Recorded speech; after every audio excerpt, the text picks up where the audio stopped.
Ladies and gentlemen, welcome to episode 66 of the Talking with a Dad podcast. This evening, I don't know what the hell we have, dude. I don't know. I don't know what life is anymore. I don't know what we have. I just want to go back and play World of Warcraft like I was doing all day. That's I can all always want. tell when I can tell when you're deep in it before you come in the show from one of three character traits that you have. If it was a bad session, you come in and you're just like, man, it's all over your face. The dismay of whatever game you were playing before. And I'm like, hey, Zach, how you doing? But Steve, I don't feel like fielding any questions. You got emotional problems, Steve. You need a friend right now, Steve, to talk about life with. I'm not that guy. Let's just do the show. And then usually 15 minutes and you start warming up. If it was lukewarm, you'll come in and just like, I don't know, man. I don't know. Kind of like on a nihilist tip. You're like, oh, nothing means anything. Everything is nothing. That's a good point. Nothing is anything.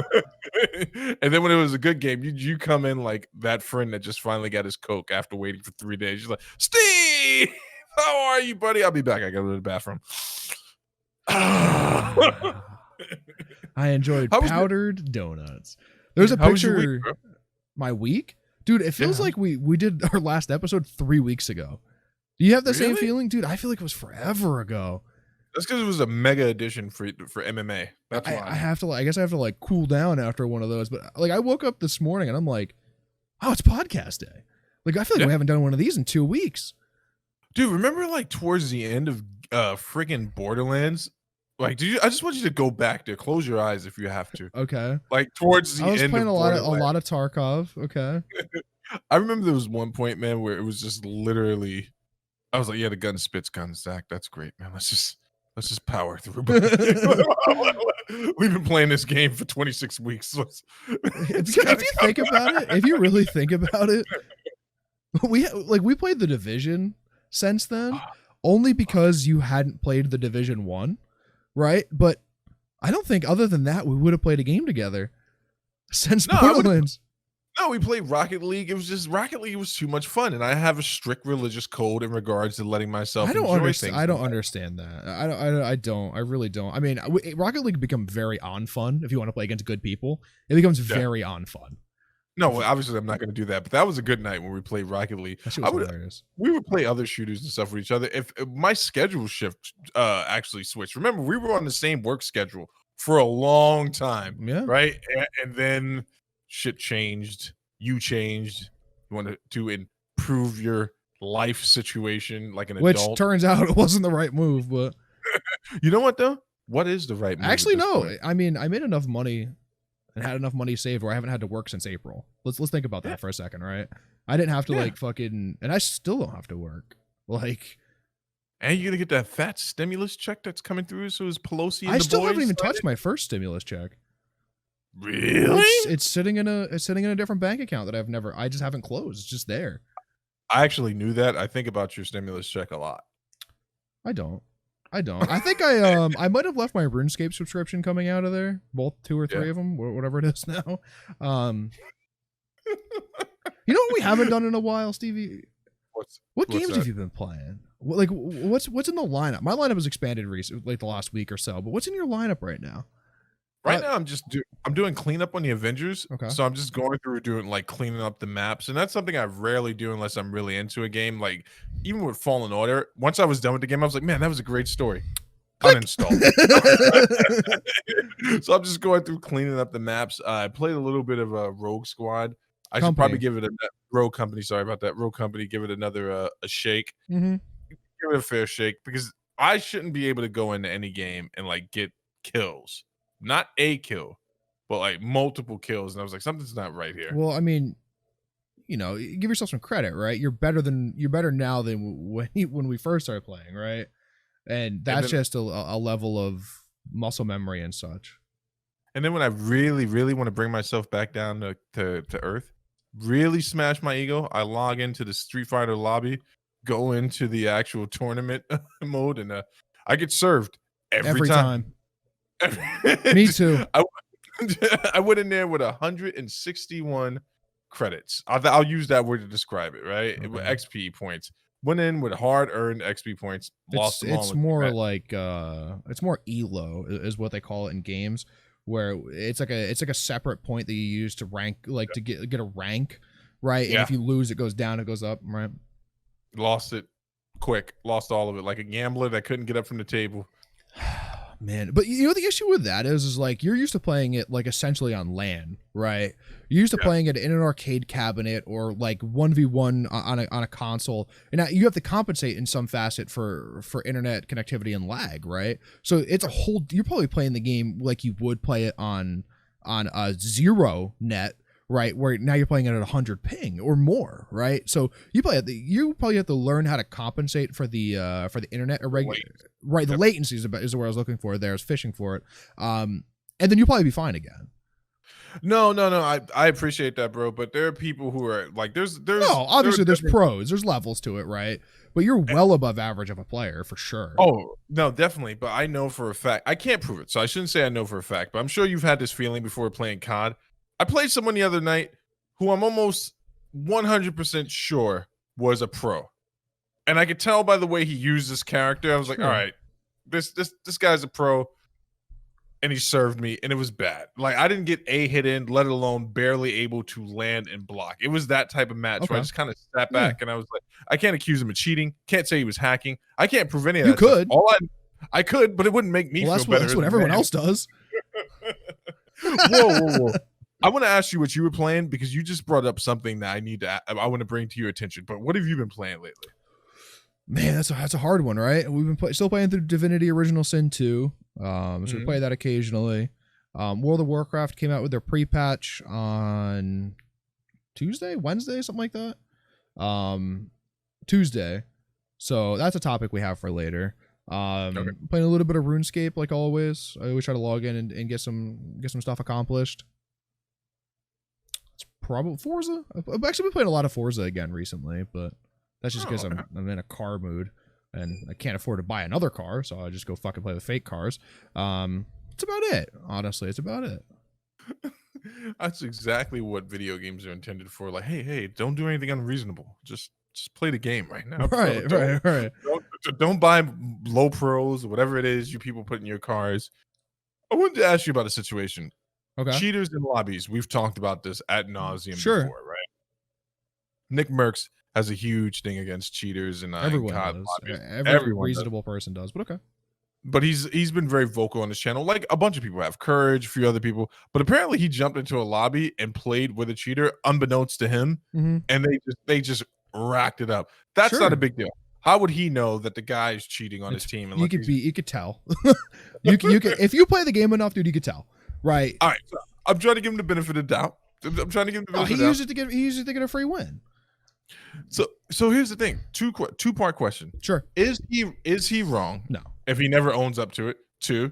Second part of the question, should he be banned for getting that win with a cheater? All right. Give me the why. Give me the why on the second one. Why on the second one? Because he didn't like queue up in a lobby with him, right? He didn't invite him to the party, and the guy beforehand had messaged him on Discord. He's like, "Hey, I'm going to use cheats. We're going to get you some free wins today," right? Like, there's no conspiracy there. You know, it's like he did a random duo or something, got in a lobby with a cheater, apparently couldn't recognize it, even though I've played an hour of Warzone, right, compared to the rest of the Call of Duty that I've played, and I could tell if there was a cheater, I was playing with a cheater or not, right? He's played a lot. He's played a lot. No, I don't think so. Yeah, because it's funny because this has become it started to become like a runaway story. One channel posted it, and then you know how this stuff goes. It gets shared, and reshared, and stuff like that. And before I knew it, there was a mob on the internet like calling for poor Nick Merck's head, and I'm just like, oh, this guy's getting married today. Leave him alone. Leave him alone. Who gives a damn if he cheated? And he didn't cheat. That's not the headline here. Who gives a damn? He played with a cheater. Yeah. Listen, I've played with a lot of cheaters. If you've played a game enough, you know. Right? Yeah. Like you blatantly know. If there was a cheater in a Call of Duty lobby, I'm gonna know. I know, right? Like regardless if it's the game that I've played for 24 hours versus a game that I've played for 500 hours or whatever it is, right? I know if there's a cheater in the lobby for sure. Can you just give me an example? Like, what is it you look for? Is it just the pinpoint accuracy Not that even. a cheater? You could tell by the way that they switch targets, right? Someone isn't going to be looking, directly to my right, kill a guy, and then snap to someone directly to the left that wasn't shooting, right? It's a level of game sense that you're not going to be able to do. If he's pre-firing corners and you didn't know, if say like someone's like you're behind a house and someone's in front of a house, right, and a guy's running at you and you don't hear him, you look in the opposite direction and you snap on him and kill him as soon as he comes around the corner, that's super blatant, right? And it depends on how blatant the guy was being. You could use cheats and not be super blatant about it, but most of those guys don't care because they're just going to buy it. Warzone's free. They're just going to fucking switch their IP, download it, like, and just replay it with a new account, essentially. Like, yeah, it's super easy. I love watching. Every once in a while, I just throw on that video of Shroud cheating with the analyst, like people pointing out how he's cheating, and I follow that. Shroud's a different animal, man. He's streamed thousands, tens of thousands of hours, right? At this point, he's either the best cheater ever, or these people are just idiots. Right. Also, he plays thousands of hours. Right. But hold on.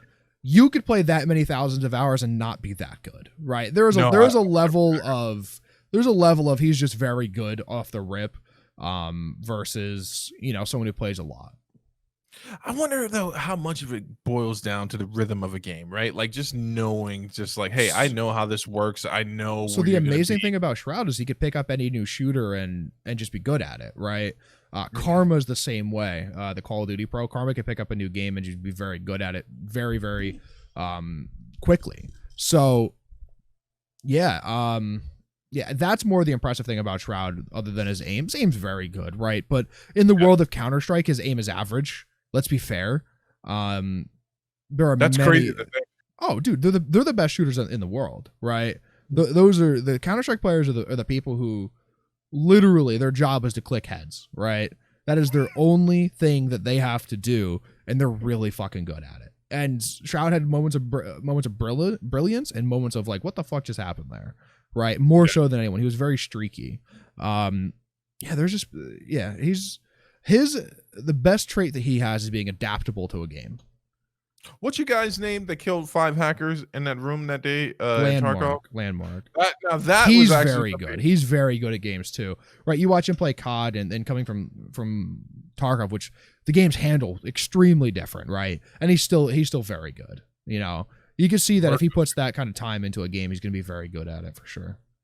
I wonder what it felt like to be those hackers. They're like, we got him, guys. Like they're cheering each other. They're sending each other messages, and it's like, no, you're screwed. Yeah, I feel bad for the people who play against him.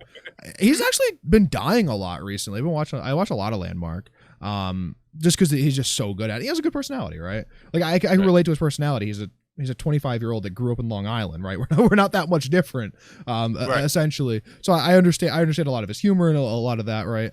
And he's been dying a lot recently. It's interesting to watch.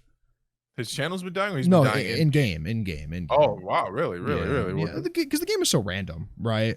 Yeah. And like, so there's huge issues with Tarkov right now. And it's the same thing I've said. Armor and helmet don't mean anything, right? You could spend $1 million on fucking armor and a helmet, just an armor and a helmet, not even the rest of your stuff, right? And it be nullified by $1,000 in one bullet, right? And that's an issue right now. I know that you think this game is like methodical. You're like, Steve, I think you should just give it a try. You would like it. Once you learn it, you would like it. I probably would. The wipe thing, I would be calling you into panic. Like, woke up this morning, man. No, everything was good. So you've never played the game, so you wouldn't understand why the wipe is good. Right. Okay, the game becomes monotonous when everyone is using, so like the best armor in the game is called a slick, and the best helmet in the game is an Alton, right? So it becomes really fucking boring when you and everyone else you're running into is using the exact same thing. Everyone's using slicks, everyone's using Altons, everyone's using HKs with M855A1, right? Everyone is using the exact same setup. It becomes very boring. That's why wipes are good. And at some point in the game, you don't have stuff to do anymore, right? Like a game like that, you need tasks, right? You need tasks to help you, move along in the game and do a bunch of things. But at some point, like, you don't have anything else to do, right? And you're just going in for the sake of, fucking trying to kill people, which is fun, right? I like to go in and have PvP because that's the best part of the game, in my opinion. But when there's no objective other than that, it becomes monotonous. So that's why wipes are very good. That's why wipes are good. Yeah, I could see that. It's not like by the time a wipe comes, like even you, right? By like if you start at the beginning of a wipe and move your way through a wipe, by the time the wipe comes, you're like, okay, I would like to start over again. A, I'll be able to do it better. B, I know how everything works now. C, I had so much money that I couldn't have possibly lost it if I tried. Because it's super easy to make. It's super easy to make and farm money in Tarkov. It really is. Speaking about games, really quickly, I was watching the initial gameplay for Assassin's Creed Valhalla. Mm-hmm. Looks good. I mean, it's Assassin's Creed. It's an Assassin's Creed game. I was about to say that. Yeah. It's Assassin's Creed, but yeah. And then it looks good. I got to be honest with you, man. Ever since I got back into Assassin's Creed, I forgot how fun the game could be. And looking at this one, I'm like, this is it's absolutely fun because it's not just. It reminds me of. I think that's why I enjoy The Witcher for the brief time that I played it, which I need to get back into that. It's slow, methodical. There's a point. It's a very large world. There's a whole bunch of stuff to do, and you can completely get lost in it. But man, I tell you, I love early initial reviewers, man. Like you can click on one thing, and one guy's like, "This game is amazing." You click on the next video, and like, "This is the same old bullshit." You can't, dude. I can't for the fucking life of me watch people review a game. I literally can't because listen, I can watch people play a game and I don't want to know their opinion, right? I very specifically watch people play a game and have an idea of what it's going to be like, right? Because I could watch like, let's say I watch Pat play a game, right? Or like King Cash on Twitch, right? I could watch him play a game and me and Pat have very similar styles in things that we like in aspects of games, right? I could very specifically look at him and go, okay, if he likes this game, there's an 80% chance I want to like it, right? But I can't look at like a reviewer like Angry Joe, for example, is the only reviewer that I know, right? I can't look at him because I don't know what his play style is. I don't know what games he likes. I don't know what the frame of reference is. Yeah. No, I get you. It's like that melting pot of enjoyment. I can actually watch Angry Joe's reviews because one thing is he will definitely be objective and he'll point out what's subjective, what is just preferential and maybe you won't enjoy this, but I enjoyed this aspect. Right. There are a few people that fall right into that category you were describing where it's just like, hey man, this is just you're biased. But you haven't even talked about like anything that's wrong with the game. You're just talking about how you feel about the game. That stuff I try to avoid like a plague, man. I'm like, are there any quirks in the game? Is it glitchy? Are characters jumping around on their own? Is it Ghost Recon Breakpoint, the greatest single game ever made and any man's ever played for an extended amount of time? No, it's Assassin's Creed, baby, and it's going to be amazing. It's going to be absolutely amazing. The Assassin's Creed game is going to be good, right? Yeah, it's going to be very, very good. I don't, man, I haven't played an Assassin's Creed in a long time. I probably won't pick this one up. The issue is like it comes out soon, right? Yeah. So the issue with the Assassin's Creed game that comes out soon is Call of Duty's coming out. The World of Warcraft expansion is coming out. At the end of this month, we're getting a RuneScape, a new league in RuneScape. It was like a limited time event that they do, right? We're getting one of those. Cyberpunk comes out in November, right? There's there's half a dozen things that I'm going to be playing in the next month and a half, 2 months that Assassin's Creed, because I haven't played every single one up to this point, just falls so far behind for me that it's like I haven't even picked up Origins or whatever the hell the other one is. Odyssey, thank you. I haven't picked up either of those, right? And I have no fucking idea if I would even like them. Like, I have no idea. Oh, speaking of Cyberpunk, I believe they're getting a Netflix show, aren't they? Are they? Yeah. I know they've been doing shorts and releasing shorts, but I'm almost positive. Like, I saw something I'm trying to find on the internet, unless I was completely in a daze. I had heard that Cyberpunk's coming to Netflix in some shape or form or fashion, which I think is going to be they're doing an anime series. Okay, is it animated? Yeah, in 2022. Okay. That's cool. I wasn't looking forward to it, but now I am. Not the animated series, Cyberpunk the game. I've seen some stuff on it recently that makes me a little bit excited. They released fuck. There was how the vehicles worked. They released the vehicles and like the cars and like the motorcycles and stuff. I saw that and I'm like, I'm fucking in, dude. I'm in. I'm super in. But again, it's not a thing I'm going to buy day one, right? No, it comes out 4 days after COD comes out or something, right? It comes out, And then like right around the corner with that, the WoW expansion's coming out. Like I'm super excited for this WoW expansion, right? I'm very much excited. Like there's a number of things I'm coming up for that I'm super. Call of Duty, the way I've been looking at Call of Duty again, right? And from the last beta to this beta, they've made more changes and changes back for the better, right? Okay. So again, I don't have any opinion of it just yet. Monday will be the huge opinion show for Call of Duty because I'll get to play it over the weekend. I'm excited. I'm excited again, right? I'm so back and forth on this. I'm not. It's good to be back and forth on stuff, man. This is the exact same thing I go through. Surprise, surprise, whenever a new God of War game comes out, but it's a little bit more heightened. I'm like, it's gonna be good. I think it's gonna be good. I pre-ordered it. I hope it's good. What do you think? Do you think it's gonna be good? See, I don't ask other people's opinions, right? I look at it and I'm analyzing it way more than anyone should analyze a single video game ever, right? Because I'm like, how fast did that guy die? 5, 6, 7, 8, 9. Okay, 8 bullets. Okay, really slow. Oh, that guy only died in 3. Oh, what the fuck? Man, was he full health? Was he not full health? I have no idea, right? And I'm looking at it and analyzing it like crazy. So that's my issue. But there'll be a lot of Call of Duty. I don't want to bore everyone with Call of Duty talk. Call of Duty mega episode. There will be a mega episode on Monday. To the viewers on Tuesday, there'll be a fucking mega episode for sure. All right. So I gotta tell you, I'm gonna jump right into it. I'm gonna do something different, which is instead of just jumping right into it and then you giving me that look like a deer in headlights, like, well, I could have got a better segue. I'm going to officially renounce that status and say, hey, I'm gonna jump right into topic 1 because you sent me this and no one should have gotten as happy. This is how I know that there's real friendship here, right? Because this was something I was actually starting to get really pissed about. I was starting to get really pissed about the fact that we didn't see anything on the UI for the PlayStation. When you sent it to me at work, I stepped off the floor and I went to go watch the actual video. And I wasn't disappointed, man. I wasn't disappointed. Thank you. I wasn't disappointed by it at all. So they're doing away with. So I don't know if you remember this, but there was a whole damn near revolt for the PlayStation 4 UI. Do you remember how people just? Yeah, okay. So people did not. I was a PC gamer then, dude. I couldn't give a fuck what those idiots thought.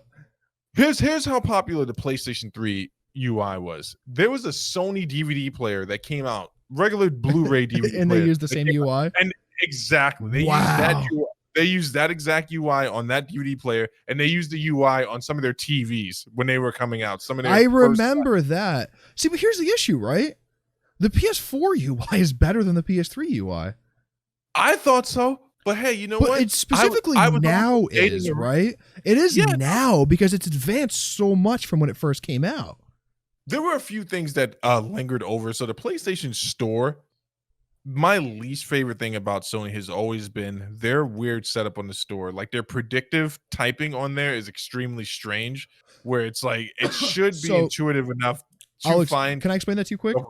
The predictive typing on the PS4, the PS3 very specifically, was for words that you have already typed, right? Because I could very easily, like when me and Shane would play a lot of Modern Warfare 3 2v2s, right? I could very easily open the menu and type a message because it would auto predict what I wanted to say at that moment, and it was always rage quit, bitch. And after we had just made people left a lobby, and I could do that like 1, 2, 3, done, easy. No.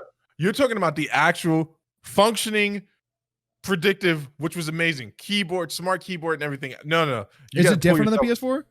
No. You got to pull yourself back into PS3 and PS4 time. So when you're going into the actual store, I've never been in the store.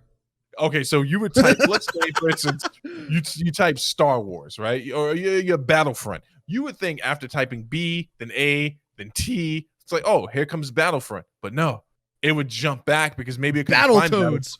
Yeah, exactly. It's got all Battletoads. I want Battlefront. Fuck you. It was just a horrible experience. But people loved the UI for the PlayStation 3, so much so that when PlayStation 4 released, they thought it looked generic. They thought maybe they were going for too much of a kind of a modern appeal, and it was like just too much of a temp. I thought it looked great. A lot of complaints about it. Looking at the PS5 UI, I could see that those same people should still, if they're being consistent, they should still be very upset. Yeah, sure. They should be very upset. but I think it looks really cool. I think the predictive cards look cool. I think the jump in game. I was wondering how they were going to answer Xbox's quick load feature, where it's like you just jump in between games. Yeah, that one's cool. That's really exciting about the Xbox there.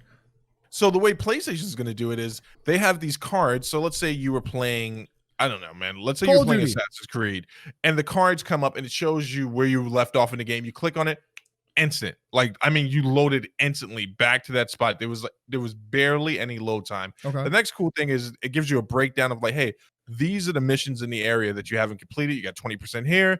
Based off of your amount of gameplay, it's going to take you, Steve, because you suck at games, another 36 hours to complete this. And it's actually really intuitive. The drawbacks, though, like we were talking about in the pre-show, are the ads. So since they're doing away with the PlayStation Store, it sounds like you're going to get more ads for games on your docking console, just on your home console when you come into the game, which there should be a way to disable that at some point. I'm sure they'll release a patch where it's just like, hey, I don't want to see this stuff as soon as I come in. But otherwise, that looks extremely clean. Looks really clean. I was not disappointed at all. Made me a little bit more enthusiastic about what's about to happen next. The next thing I need to see is how this whole edit and capture feature they're working on is going to work, because they got a lot of weird stuff going on with the UI that wasn't, and you didn't have to worry about in PlayStation 4. So let's say me and you were playing the game with each other, right? Not actually playing together, but we're playing the same game. And for some reason you get stuck on a part that I've already beaten. I can share you the clip of me playing that. It'll give you a warning that there's spoilers in this portion of the game. If there's story related to it, you can watch that clip instead of having to go to YouTube, watch someone else play it, and then play it through that way. Another thing that I think a lot of people are going to get a little annoyed with really quickly is the quick hints that they're introducing in the UI. So if you're stuck on a portion, you may be the type of person who just wants to work your way through it, get frustrated, but eventually you accomplish the goal. Now the cards, as soon as you turn on the system, it's going to say, hey, we've noticed that you've been stuck at this portion here. Maybe you want to try this. Maybe you want to try that. And I could see some people having issues with that. Yeah. Can you try? You might be able to turn the cards off, though, I would assume. I would hope so. If that's something you can't disable, then it's going to be a huge issue. But otherwise, that what I want in a user interface is for it to be customizable, right? Yes. Generally, I don't care what it looks like. PS3, I don't know if you could do it in the PS4 or not. Can you download themes so you can like change the way things look? Yeah, so, listen, they're going to be themes, right? I don't need it to look like a specific thing. I'd be able to buy and download themes, whatever, right? I specifically want it to be customizable. I want to be able to add and remove things at will that I do and don't like, right? You know, like if I want to get rid of the card system that you're talking about, I want to be able to go into the settings, go into UI settings, disable cards, right? And then 6 months later, when I'm like, fuck, you know what? I kind of miss it trying to recommend me shit. I want to be able to go back in there and add it again, right? Yeah. I want it, that's what I want in a UI. That's the only thing I've ever wanted in a UI is for it to be customizable. See, I think that's the reason that we're both Android users, right? Exactly. Exactly. I don't think people really utilize the Android UI the way it should be. And I'm about to go into a fantastical land, but when I was watching the PlayStation UI reveal, I just kept thinking to myself, like, man, wouldn't it be great if Sony would have made some back end deal with Android? Like, hey, can you just, can you come up with it? No. That's the last thing I want is the fucking, because let's be fair, right? Android does slow down at times, right? Yeah, like absolutely. Randomly, like I literally like once a day I have to restart my phone because it hung up on something. Right. Wait. I don't want the Android OS on my game system. No. I don't even want Android to design it. I don't even want them to design it. Listen, if they could take anything from Android, it's the customizability, right? They could do that. I do not, for the life of me, want Android anywhere fucking near any of my UIs. Come on, man. Don't you want Google just to be a part of it? Just a little bit. Just have the Android. KitKat. I think KitKat was probably the best Android experience. It had the least amount of crashes. Is that 3 Androids ago? Because they stopped doing candy names 2 ago, at least. Yes. KitKat might have been 4. It might have been Note 3, Note 4. I have no idea. That's back when you can like double click on the little lollipop and the about phone thing, and then it takes you to that stupid that everyone loves to freaking. Anyway, I'm sorry, I digress. I didn't take my medication today, folks. I apologize for that. PlayStation UI, man. So hopefully they do let you customize the interface there on the desktop. Here's one thing that's going to get really weird with both consoles really quickly. That quick load feature. It seems great now, man. But if you're the type of person who only plays digital games, I can see that novelty act is going to wear off really quick. It's like, Yeah. well, why the hell do I care about how quickly I can load into the next game? I'm the type of guy that shuts things down and then moves on to the next. It's not going to matter, right? So the way that I know for specifically the way that the Xbox is going to work, the last 3 games that you've played will be cached. And then wherever you were, you'll insta-load into that, right?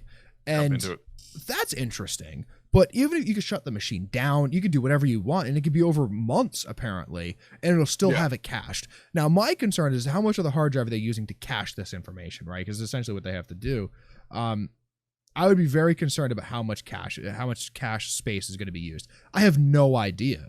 I could never know, you know? So that's the next thing in regards to the storage.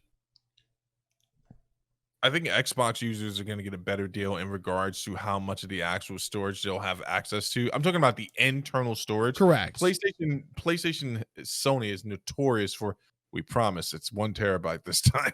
But it's not, right? It's already said that it's 825 and then have to load an OS on it, right? So you could kiss 30 more gigs goodbye off of that. So you're looking at 750 probably. I know that's way more than 30, but you can look at 750 probably usable. Where games now like Modern Warfare, right? The Call of Duty that's current is 280 gigs to download right now. Now, admittedly, they did add a feature where you could unload portions of the game and save yourself some space. But apparently, if you unload the campaign and Spec Ops, it's only 70 gigs. Yeah. Now that's still really cool. 210 gigs. That's still think about it. Think about how much fucking storage that is. But that's good. That's another cool thing about the Sony UI. So their answer for that situation, like instead of just having to go through that portion where it's like, hey, let me pick the game, that's going to be one of the cards that's available. Like, hey, here's the campaign. Here's the multiplayer. Versus, what are you doing today? You going in or are you staying out? And I think that part's going to be pretty cool. PlayStation Store notoriously has been very slow for downloads too, though. Yes. Right now, here's the issue, right?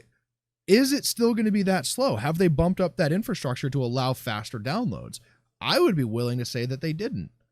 Because I don't think for the PS4 it was hardware side. I think it was network side. And I downloaded Modern Warfare in an hour. It's 280 gigs, you know?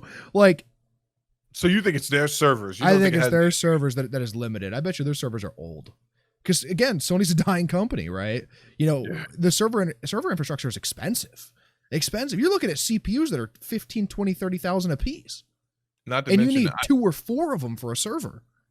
And they're utilizing those servers for online, for cloud-based gaming now as well. I don't know if they're the same servers. I couldn't prove that to you, but I bet you they outsourced it to a different company, or acquired a company. They were doing something with Microsoft. The Azure platform. I'm actually fairly familiar with like a lot of the back-end enterprise stuff with Azure now. It's actually fairly useful. Oh, that's right. You would have been exposed to all that stuff. A lot of it. Yeah. A lot of like enterprise stuff. I might have you write an email for me on my behalf to Sony. I want to address these issues now. The one thing that they're saying, they're relying on that super fast SSD. Not going to help with the download speeds, but the unpacking of the file you're downloading, they're going to hope to diminish that time. I don't know if you it's been a while since you slummed it with all of us, but the next part of that equation is you download it and then waiting for it to unload can be quite tedious on the PlayStation. So we'll see some improvements on that as well. I think the weirdest thing about it is that first update they get for the PS5, once you purchase it, take it home, and then the month when they release like the bug fixes, what they're going to take out. So don't get used to anything in the UI as it is right now, because surely some things will go away fairly quickly. Yeah, there'll be a lot of changes before the official release, right? And they always do patches right after release. Like, there's a lot of things that that Sony will do to work with the UI, right? Have we seen the Xbox UI yet? Yeah, it's the same. It's essentially the same UI from the first from the previous generation. It should be. Xbox had that down. Yeah, I mean, the biggest thing that ever happened to the Xbox UI is when they announced that, hey, we were going away from stripped down Windows 8.1 to stripped down version of Windows 10, which was something that, ironically enough, I was talking to Pete and the guys about this. Is amazing. Yeah, it's amazing. But the previous head of the Xbox department said it would never happen. Swore it would never happen. And then once, as soon as they got him out of there, they were like, Windows 10 is coming, folks. And then fucking Phil Spencer swoops in and buys Bethesda. You know, there's rumors that Microsoft is going to buy 3 to 5 more big game studios coming soon. I'd heard that, and that's interesting, man. They had all that TikTok money burning a hole in their pocket, apparently. Man, Trump did them dirty. I'm telling you, man, I know I don't have a leg to stand on in this argument, but I really do think that even though they're going to license stuff out to Sony because they can make money, a part of that is going to be the stranglehold. Here's the issue. Yeah. Phil Spencer's come out and said that they don't need to release the next Bethesda on PlayStation. See? I told you. It's already started. No, you absolutely said it. You absolutely said it. I give you that one 100%. And now we got Microsoft and then Disney on the other side, both greasing up and lubing up to give Sony what they finally deserve. A real kick in the pants. Yeah, I'm trying to think, is there a way I lose in this scenario? If both parties can hold off into after God of War comes out. Well, not even, right? If the entire PlayStation system could go down, right? If Sony goes bankrupt, they have to sell off all this shit and someone just buys PlayStation for the fuck of it and doesn't do anything with it. Right? Say Nintendo buys PlayStation, for example, right? You have a real issue there. You have a serious issue, in my opinion. I don't have an issue because I jump ship like I do everything else in life, and I move right to becoming a 100% PC gamer. There you go. I was worried you were going to say you were going to buy an Xbox, and I'm like, you son of a... And then here we go. But you lose all of the Sony stuff, right? Like, essentially, you would lose a lot of the Sony stuff, and it would suck. I lose access to the servers, but at a certain point, that's going to happen regardless. I'm telling you, I do think Apple is going to be it's either going to be Apple or Google. Apple would purchase it, I think, before Google does. Yeah. Apple's been wanting to get into the gaming market for how long now? Forever. A decade, right? Or more. It's shitty computers, man. You know what? I wish I was rich enough to buy a MacBook and use it as my daily Netflix driver. Now, that's the type of money I'm trying to have in my life, folks. You know anyone it's like wonderful. That? You think about it. It's really a great screen. The keyboard is iffy. The speakers are very loud. So I have to turn them down sometimes. I want to go to sleep. Yeah, it's very good. It's very nice. You know, I'm gonna say goodnight to Sony and their UI. I don't know why I threw that vulgar word in there for this topic. I was just feeling you were so excited. I've never seen anyone more excited than you about the UI for Sony. Can we talk about something else?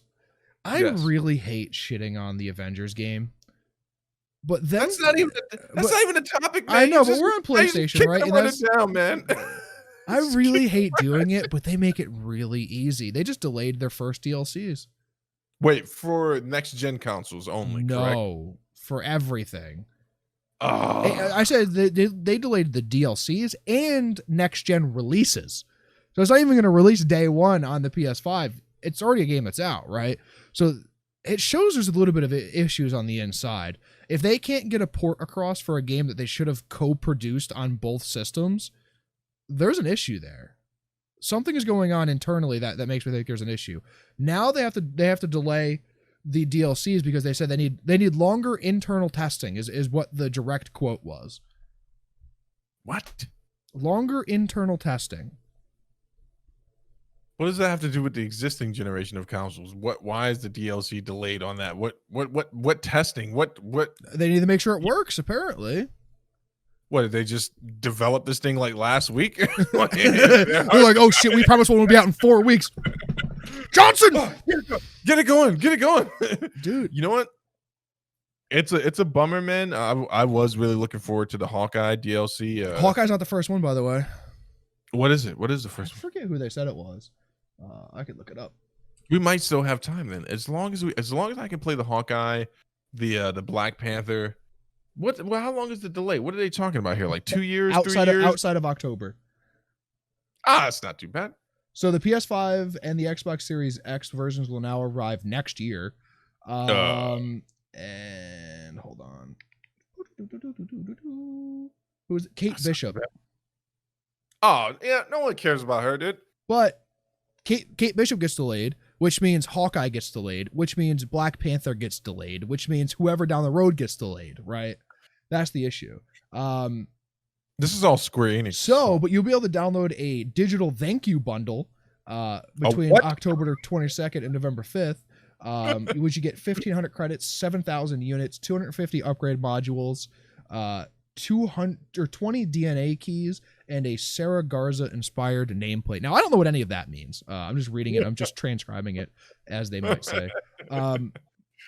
That's all useless in-game stuff. It's like you get all those credits. Right. You can buy one uniform. You can buy one skin. Enough for a legendary skin and nameplate for the marketplace. Here's my issue. It's just scary. Here's my big issue with the game, man. And they could have took a page out of Spider-Man for this one, but so me and Gavin were playing prior to the show, and he's showing me all the suits he's got, and I'm just going through the suits. I'm like, oh, there are no attributes for any of these suits. These are all just skins. That's all they should be. I like cosmetics over, because like in a game that especially that has multiplayer, right? And at some point it should have multiplayer versus, right? This game would probably lend itself really well to 4v4 co-op, like PvP. I think, right? You can't have stuff that other people can't get that makes you stronger, right? I guess entirely in single player. If Spider-Man is a bad example, actually, because like if you get the Venom suit in Spider-Man, for example, you should be slightly stronger or have different abilities than you do as regular Spider-Man, in my opinion. But absolutely, in something that comes down to multiplayer, for balance sake, it should be cosmetic only. But wait, but you play COD, right? And there are guns that you get for your special loadouts that they're not unique to you, correct? Everyone has access and earning these same guns. So that's what I'm talking about. You should be able to. They're not done through money, right? Where a lot of I'm not talking about buying stuff. Like Iron Man has different versions of his suits in the comic book. You should be able to earn. Can you buy those with money? What the cosmetics? Suits? Yeah. So that's the issue. That's the issue, right? The issue is right now is they have no attributes. Right. And if you could purchase them with real world money, they should never have attributes, because then it becomes pay to win. Right. Yeah, and that's where your issue is. No. I'm not even talking about PvP. I'm talking about in general game. If you're grinding with a character, there should be, especially with a character that has a suit, that has different weapons, you should have the ability to grind to get a different suit. Sure. In single player, I agree. In single player, 1000% I agree. I think it's a good idea for single player. It would add some variety to the game. I get that. But when you add multiplayer to it, you can't be able to buy things with money and then have that affect the way your character plays in multiplayer. So you have an issue with that in COD then too, huh? There's nothing like that in COD. What with the loadouts? I'm talking. Why couldn't it follow the same system as COD? Where COD's you don't cosmetic only. Yeah, but wait, but there are guns that you can buy that you can change and augment, correct? You could do that. You don't have to spend money to do that. All right, so then don't make it a pay to play type of situation. You got to remember, the way that attachments works in Call of Duty, it just modifies the way that the gun works, right? So you put a grip on it and it has less recoil. But everyone has access to that grip, whether or not you can't purchase something that is exclusive to purchasing, right? Or is so far ahead of where you are that it would be different, right? I think we're saying the same thing at this point. I'm saying take the pay to play feature out of it. If you grind for it, you earned it. You should be able to use it. But then now the company's not making long-term money. Right? I don't give a shit about that. I don't give a shit. So you want the company to stay afloat. You want Avengers 2, right? So they have to. That's what microtransactions are for now, right? Because but there are other ways to do it in the game. See, this is where I totally disagree with you, because you didn't have. If it's just single player, then you should be able to grind your character to the attribute of the comic book character. Every mock suit should have a different ability. I agree. Like it just should. And like their actual like ability system is kind of weak. It's extremely weak. Like if I took you through the mapping of it, so you can get one armor, you can get one trait that has a gamma radiation trait to it, and then you level that up to 20. But that doesn't change at all, right? It's just as long as you use the heavy button, at some point it's going to cause a gamma explosion. It doesn't make any sense. It doesn't make any sense for the Avengers. Captain America shouldn't have a gamma radiated shield. That you understand what I'm saying? That doesn't. I get that. No, that's fine. Yeah, that doesn't make any sense. My issue is where it comes with, if I can pay to be stronger in PvP, then why wouldn't you? Right? And then it becomes pay to win, right? It becomes pay to win. I'm totally against that. I'm totally against that. Where like League of Legends, for example, like you can get different skins for your characters, but it's purely cosmetic. And that's it. It doesn't do anything different. The way the animations look a little bit different, right? Your recall pattern is different. Like a bunch of things are different, but you're not better. You're not stronger. You're not, you essentially like you couldn't do double damage with a different skin, right? Yeah. So that's the way it would be. Like, listen, if you could buy the stuff and in single player it augmented your abilities, but in multiplayer it was just cosmetic, that's different, right? Yeah. That's the way to do it ultimately. But multiplayer, you can't have pay to win aspects, and that's where games lose me entirely. No, I agree with that 100%. Let's take the Hulk, for example, in this game. Sure. There is no extra benefit for grinding the Hulk on brutal, the hardest point in the game, Mm-hmm. to grinding him on normal, right? You get the same shit, Right. whether or not you do it. And it doesn't make sense to have that as a feature at all. Why even put brutal in there? There is no extra bonus to grinding out all Because these people like you are going to play it on brutal.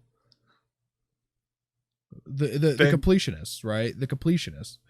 You got to remember, there's so many different ways to play a game, right? You could be the guy who wants to go through the story. You could be the grinder who wants to be the best, right? And the first to do things. You could be the completionist who wants to do everything, right? The collector who wants to collect all the little trinkets and stuff. Like, Grand Theft Auto is a good example of that, where there's something for everybody.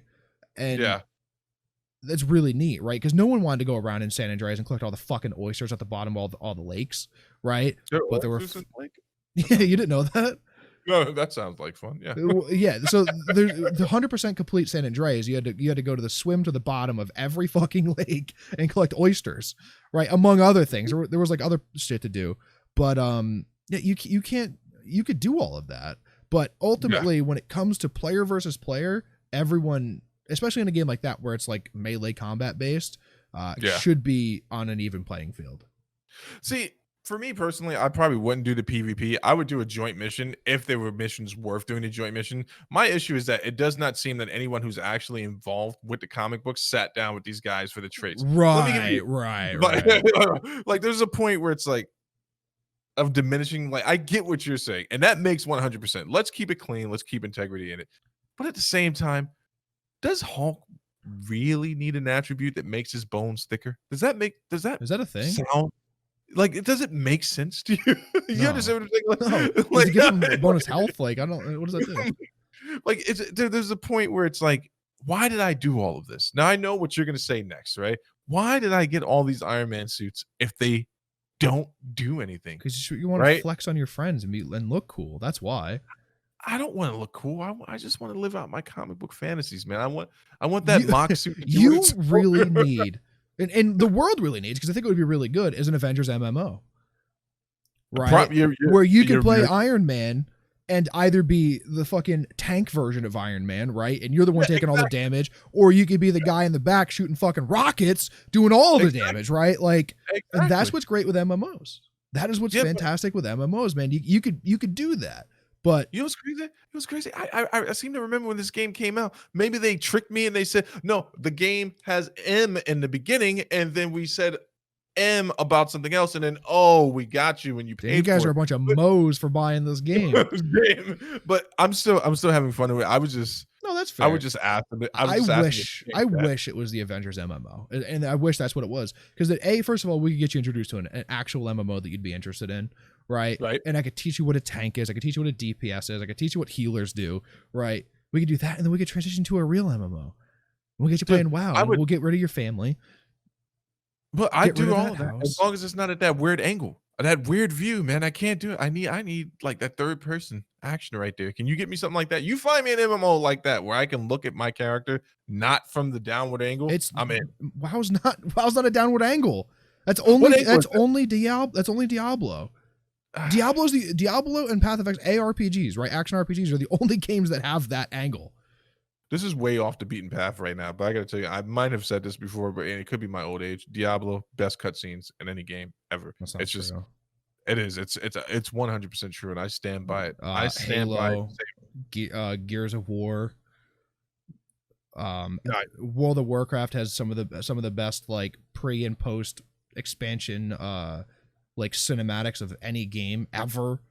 Baldur's Gate has some beautiful cinematics in it as well. Does it? Yeah, from what I've seen, when of the new one.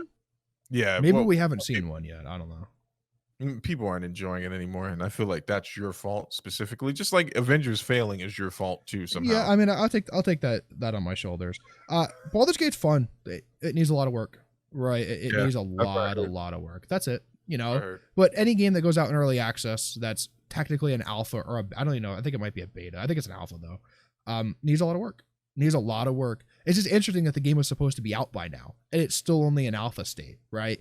New World was a very good example of that. When that New World preview was up, that's the day that the game was supposed to come out, and they had alpha build level of quality, right? And that's what surprises me the most.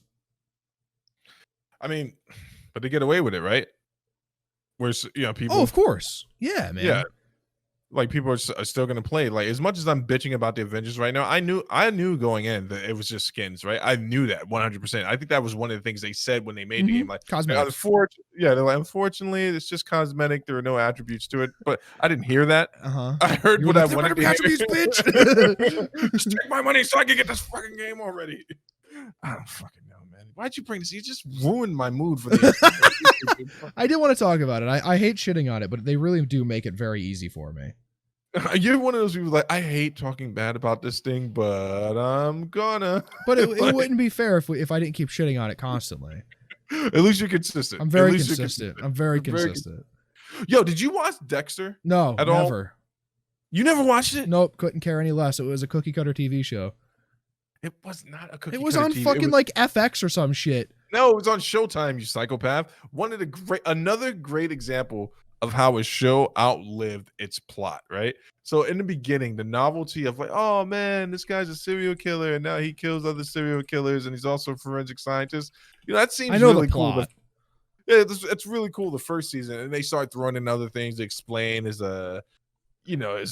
clinical diagnosis and why he is the way he is, and none of it's based on real science, but it's a great ride all the way up into the 6th season, and you're like, wow, this is still going on, right? This is still happening. He's gotten away with or 9. I can't remember, but he's narrowly gotten away with it, and it follows the same formula as a comic book. It's a big bad, right? So Dexter gets out of one situation from the last season. There's a little carryover from that season, and he's learned something about himself. Now he's moving into this season, and there's another, and now there's another big bad, and then it's just crazy. It's a cookie cutter TV show, right? Like it's the NCIS of dramas.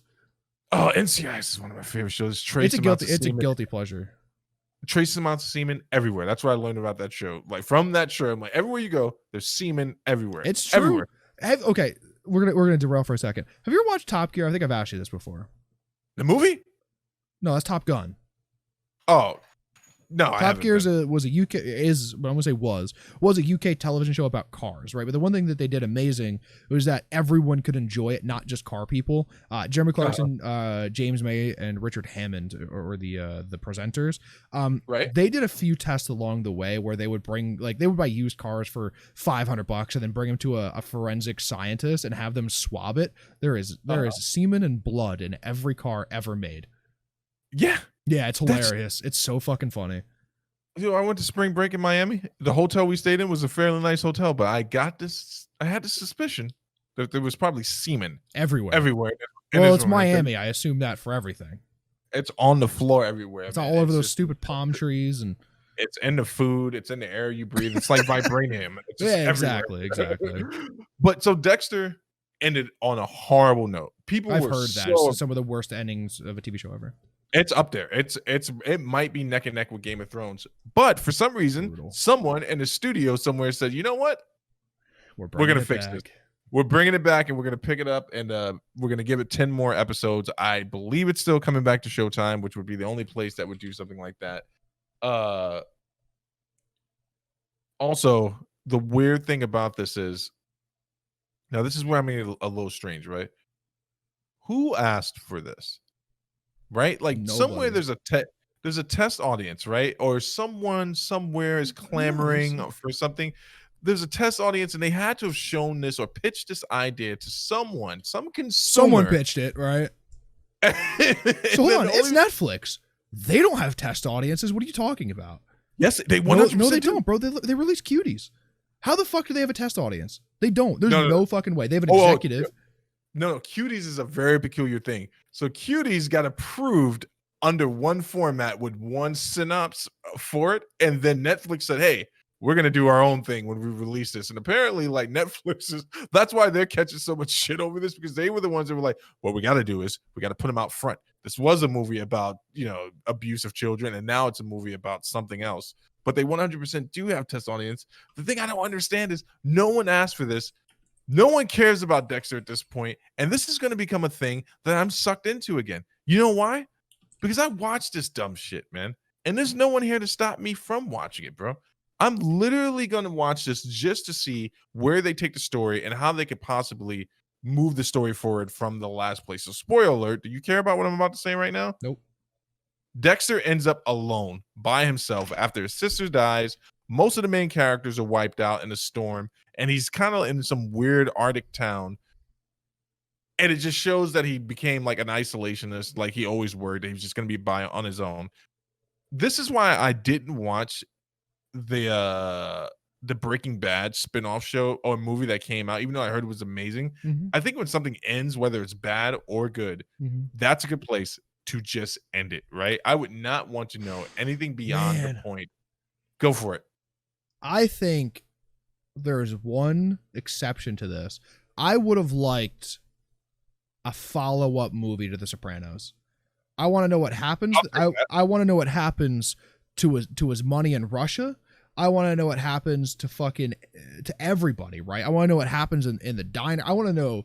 There's so much I want to know about that. That is the one exception that I have. I'll take that.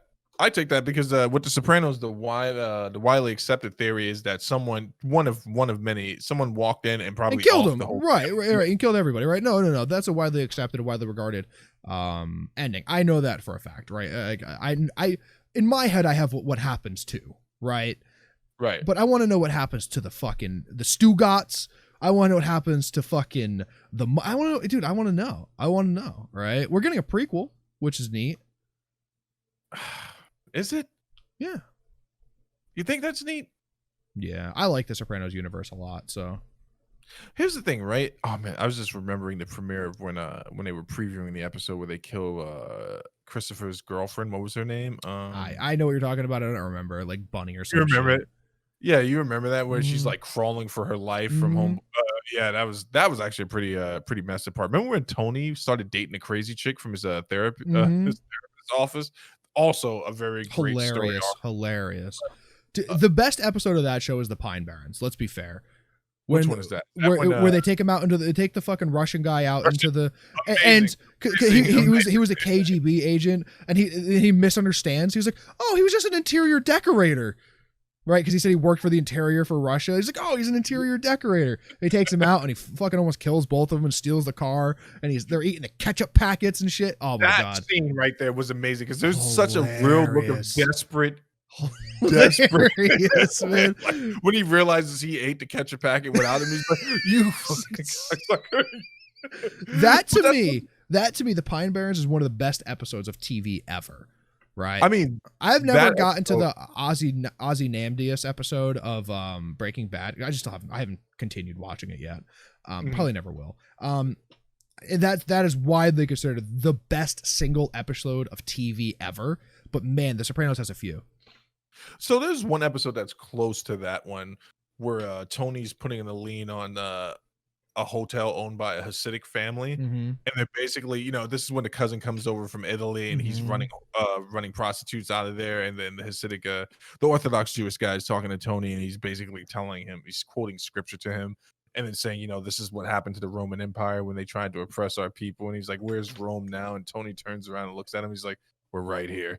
And I was like, best line. Yeah, very good, very good. See, now, if you told me minus James that they were bringing that back and they were going to give us a conclusion, that's something that people have been asking for. Even like the people who hated that last episode, who've done like fan theories or all that stuff, like people have clamored for that.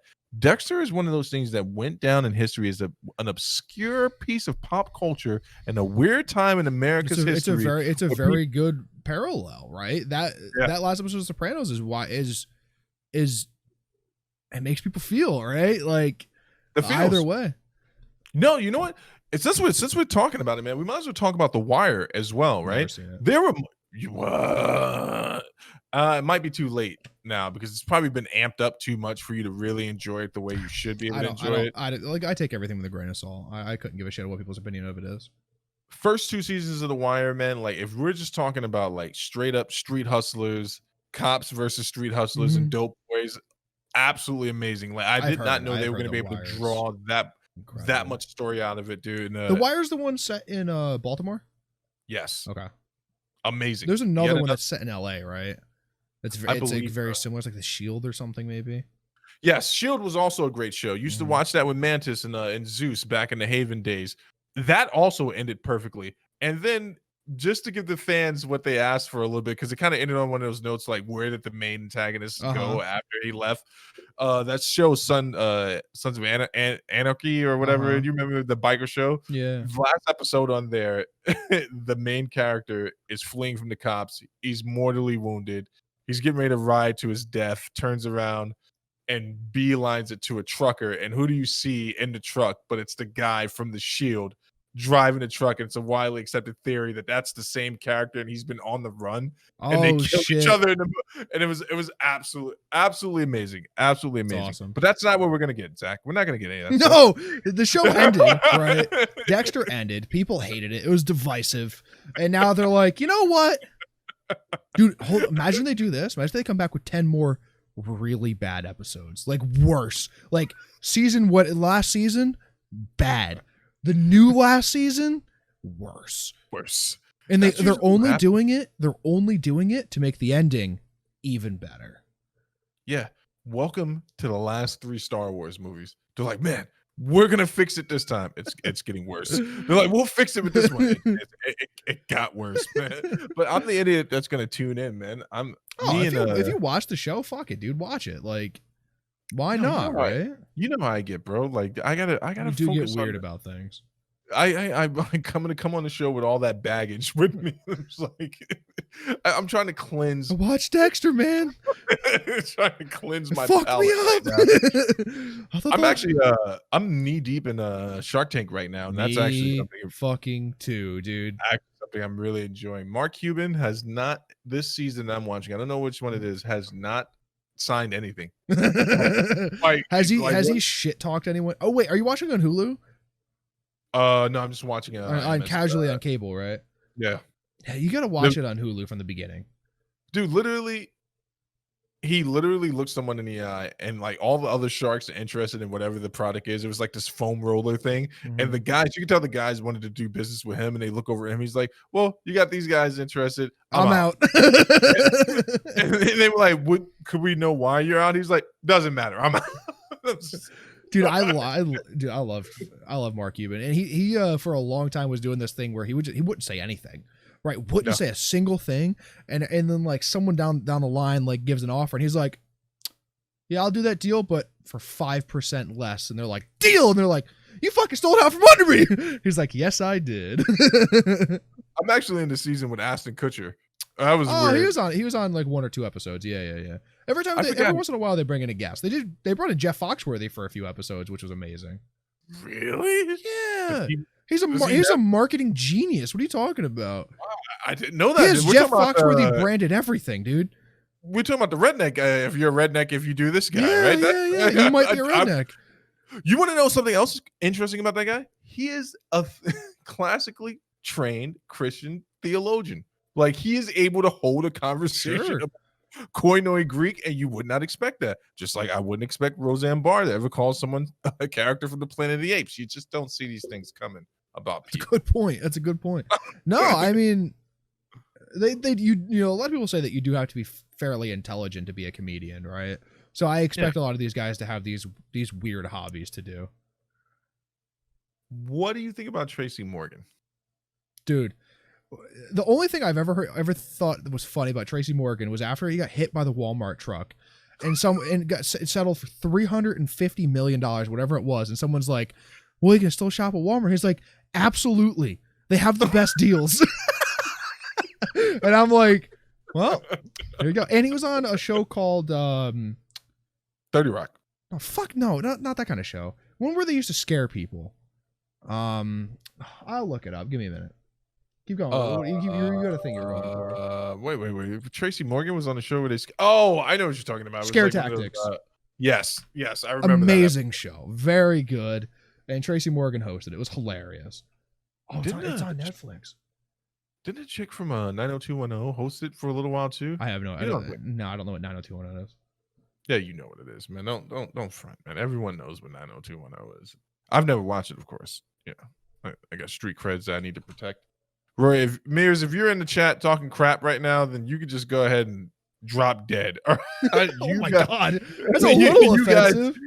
You and Zeus watched all that stuff, Dawson's Creek, 90210. I was trying to save you guys from that, man. But speaking of saving people, Zach, you keep blowing my mind here, man. Like, this is week three where you've managed to sneak some form of politics into it. So I'm just gonna let you run with this, man. Trump admits he owes someone $421 million. Yeah, did you see that? No. I've read the article, and it was along the lines of, and literally he said this. He's like, I also, because they're talking about tax returns, and he said that the tax returns being released is illegal. Yes, I owe someone $420 million. I don't think it's that large of a sum of money. I think it's a very small amount of money. And then wouldn't say who the person was. And it's fucking hilarious. Also, fun fact, not illegal for the president's tax return to be out there. Literally, it's public domain. The public should have it. At my dad's accounting firm, years ago when I used to, work there, Bush was president, and they used to print out Bush's tax return and just sit it there, right? Because it's public knowledge, right? Yeah. So no, but here's a crazy he thing owes about this. somebody $421 million. Let me quantify that for you. There are people in the hood who would kill people for 10%. And I'm not talking about one person. They would literally wipe out an entire zip code for 10% of that money. $421 million, that's like bribe money. That's like lauded over your head money. 10% of $421 million, is $42 million, right? Yeah. When you wipe out an entire zip code of people. 1% is $4.2 million. Think about this. Yeah.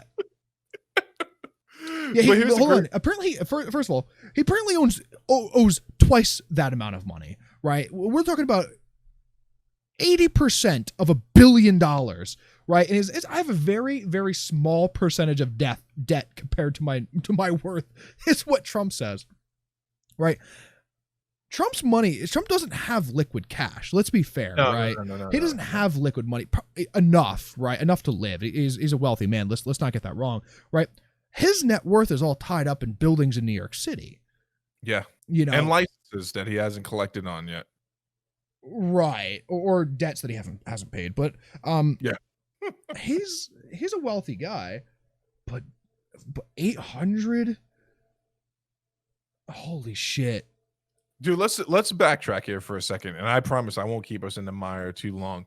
But so you were talking about the president's tax records being public domain, something that should be released. I think if someone can correct me on this, I don't know if there's ever been another instance where it hasn't been released, and we've had to go through this much for it to be released. Correct. The second thing is, there is, to my understanding, I defer to anyone that studied political science in school, no standing ordinance that says the president can't be in debt.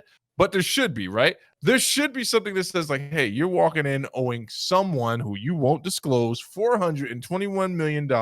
They won't even let federal agents move up the ladder in the feds if you have debt. Did you know that? That makes sense. That could be something. Because that could be something someone could use against you. Right.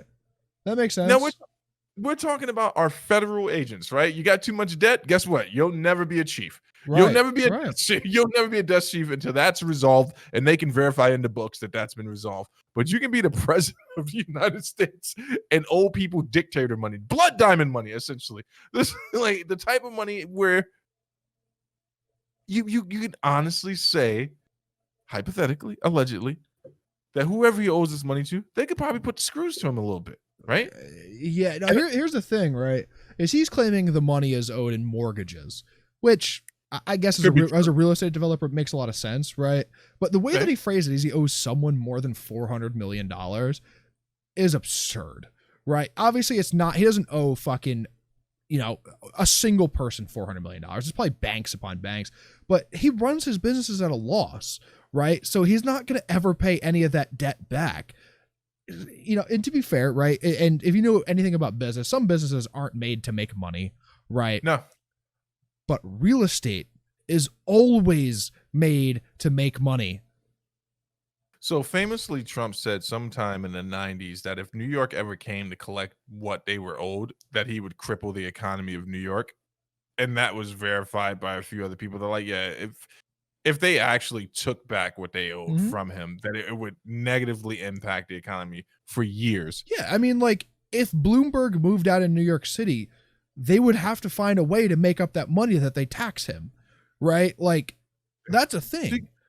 Can you imagine being as rich as Bloomberg, where he's just like, yeah, I blew a couple mil on my he my made pick. More money during that time than he spent. He's like, what's 80 mil, right? What's 80 mil? It was $100 million. $100 million. So wouldn't it be great if he owed Bloomberg the money? Wouldn't like, and the crazy thing about it is Trump is such a troll. Even when he's like should be embarrassed, he still trolls people because he's like the most basic type of troll. Like he's on with Savannah Guthrie from Good Day New York or whatever it was. Okay. Like when he was doing his town hall, and she's like trying to lay the screws to him, and like in typical Trump fashion, she's like, "Yeah, did I say that? I don't remember saying that. Do you have a record of it? Like we have the videotape right there, Mr. President." He's like, "Is that the tape over there? Nah, that's not tape. I don't know who that guy is." Like, "That's you, sir." And he's like, "I'm not sure." I don't believe it. It's edited. Have you heard of deep fakes? It's amazing, man. He is truly, truly going to go down in history as something. I don't know what, but as something, dude. As an 8-year president, in my opinion. Yo, he'll be remembered for that, sure. You know what else? He's got some other drama going on in his life. Melania, this is the age of secret recordings being released. So I told you about these recordings. That shit was hilarious. That's so messed up. And then Ben Sasse, who, by the way, who is quickly becoming one of my favorite conservatives in America. He's like, yeah, this is why I didn't jump on the Trump chain. He's like, I'm not going down with this guy. That's why I'm not serving on his campaign committee. I'm not trying to help him get reelected. I'm just like, man, you can't have a conversation with anyone in Washington without getting thrown out, unless you're AOC. No one records her, apparently. Like, no one's interested in recording. And yeah, I don't know. Or she's smart enough not to hot mic shit, right? Dude, let's talk about that for a second. How does she get typecast as an idiot? Have you ever followed this at all? No. Like, I'll tell you how it happened. The only thing I know about AOC is that she plays League of Legends. You gotta let that go, buddy. I know she's not good at it. You gotta let that go. You gotta stop tweeting. She's ranked higher than I am. Huh? She's ranked higher than I am.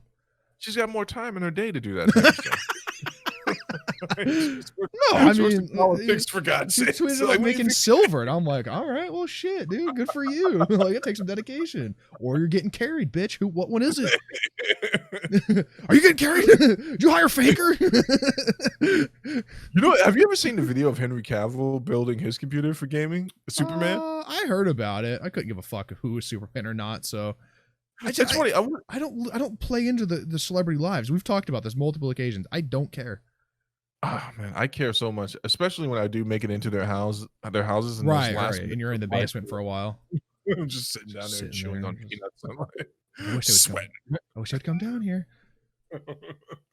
Screw Trump, man. Screw this. You didn't watch any of the town hall stuff, did you? I didn't know there was one. No. Ugh. I'm done. Like I thought we were gonna do like some type of live recap of the next debate, but after watching the town hall, it's just like at this point. First of all, it's not even a debate, right? There's just two old men talking over each other. Oh yeah, 100%, 100%. It's much like what our conversation is going to be like when you come visit me at the convalescent home and Santana's not around. I'm just going to argue at you, but not with you. You understand what I mean by that? Like, I'm just going to scream stuff at you as you're walking up and just like, you know what? Screw it. Let him take his own medication today. I'm out of here. That's how I want to. Actually, give him double. Hold the old bastard in. Poor Joe Biden, man.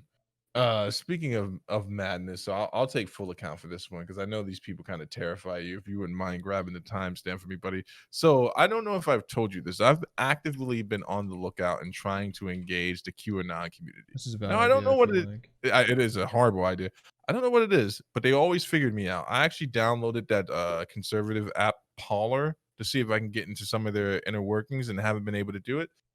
But also pretty soon here on YouTube, you're not going to be able to find a lot of their content because they actually removed 10,000 videos, which is nothing. It's it's whack-a-mole. There'll be like 20,000 up before the day's up.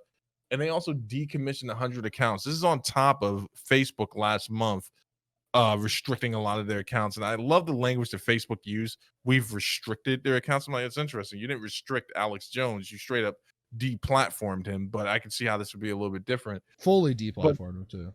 Fully deplatformed with no hopes of returning. Crazy thing about this situation is, though, we're not talking about we're not talking about an actual centralized organization or a figurehead that you can actually go off of. It's a decentralized organization, right? And you're fighting against a belief system, which I was doing a little research on it, all stems from this whole Pizzagate thing, which I thought was dead and buried, but this is still very much alive. Do you know about Pizzagate? Mm-hmm. It's still a thing that people believe, and I'm not here to disparage what you believe, or I'm an empirical evidence type of guy. Like, can you prove to me that these things are happening? But it's still a thing that's happening right now, and now they shifted the way they do their recruiting, and this is something I just found out last night while I was going down the rabbit hole. So apparently Q-anon goes after moms. This is their entire platform. They go after moms who have a lot of time on their hands at home, stay-at-home moms predominantly. And the pitch is that there's a child pedophilia ring being run by the Democrats. We were talking about this pre-show, and that you have to protect your children. So their whole banner is hashtag save the children or hashtag protect the children. They're the ones behind that hashtag. And they wrote people in for this soft psychological recruit where they just start inundating you with information. You don't realize that the stuff you're reading is like half truths or not truths at all. And the next thing you know, you're espousing, like any other cult, you're espousing all these things to your family and friends. So I watched Dateline last night, and they were interviewing a couple of women from Middle America who have been deeply immersed in the QAnon culture and community. And at one point, the reporter, you could tell, was visibly frustrated and saddened for one of these women. And she's like, does it matter to you if I could get the former Secretary of State here? Or what if I could produce documents or even footage disproving that there was ever a Pizzagate party where there was mass child molestation? Listen, so the issue with that, right, is yeah, you could provide all the evidence you want, but how long was Jeffrey Epstein doing his thing and no one knew about it, right?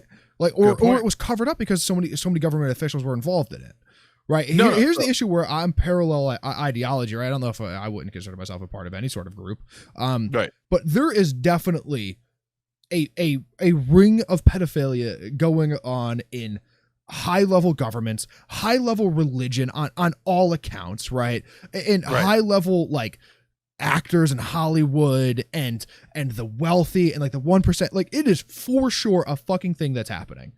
You ever heard of the Okie Doke before? The OK Corral? Is that what we're talking about? No. It's but also very good. The Okie Doke is when something is obviously happening, but you get people to stop paying attention to the obvious thing that's happening by making them believe that some other way out shit is happening. You and I are 100% in agreement. The Jeffrey Epstein thing is going to be the thing that blows this thing way off. But I think the insanity of it is that people will stop looking at that situation eventually, mark my words, and they will start paying more and more attention to weird things that they push out in meme culture. So one of the biggest things that's gotten QAnon as famous as it was and infamous is they released a false meme of a child that died in some place like Pennsylvania, right? Okay. And it was one of those things that really tugged at your heart. You're like, oh my God, this happened. A child was abducted and eviscerated, and the body was returned to the mother after being brutally abused. Mm-hmm. So you're scouring the internet to find out where this took place, only to find out that it leads you to a Reddit page, right? Okay. That leads you to an unsubstantiated Reddit page, and that is how people defeat what's actually going on, right? When we should be spending more time looking at the Jeffrey Epstein situation and really trying to figure out who was involved in that. Now people are running down internet rabbit holes looking for kids that don't exist, right? I told you this about 3 weeks ago. There was actually one of the biggest raids where they recovered the most children in Atlanta. Hold on, let's be fair. I told you about that 3 weeks before you told me about it. I brought it up on the show, the fact that like we're like looking at things. I'm like, well, what about all the stuff that's happening, right? And the stuff that's good that's happening. And you're like, oh wow, I didn't know that happened. Yeah. I can neither confirm nor deny if Zach is right about anything, but I will lean. I will lean that he's more than likely right. But I'm not disagreeing with you on this. I'm just saying that people will stop paying attention to the things that are factually happening to Sure. pay attention to just way out nonsense, man. Like, and I feel like it's already happening with the Jeffrey Epstein thing. I feel like people are talking about it less, Oh, right? it's gone. No, it's gone. It's out of the news cycle. Yeah. Right. Do you The politicians who dumped all their stocks pre-COVID, right. insider trading, gone. No one cares about that anymore. The fact that Trump's family has made $135 million working in the White House, essentially doing advisory roles, gone. No one cares about that, right? Like, no. The news cycle now is 30 seconds or less. It's so fast. It's beyond absurd, right? No one cares about Ghislaine Maxwell anymore, right? We don't even know if she's still in prison. Who fucking knows? We haven't heard anything about her in months. Right? I haven't seen her face. I can't even find her on the internet. I can't even. I don't know if she's dead or not. Right? No one cares about that. The fact that someone said that Jeffrey Epstein was small beans in the business that he was in, no one has gone. Wait a second. Do you remember the Panama Papers? Do you remember the Panama Papers where it released that all these politicians and high up like all these people had stored money in all these different countries? No one has even said anything about the Panama Papers, right? There's no. The only people still reporting on it is The Hill.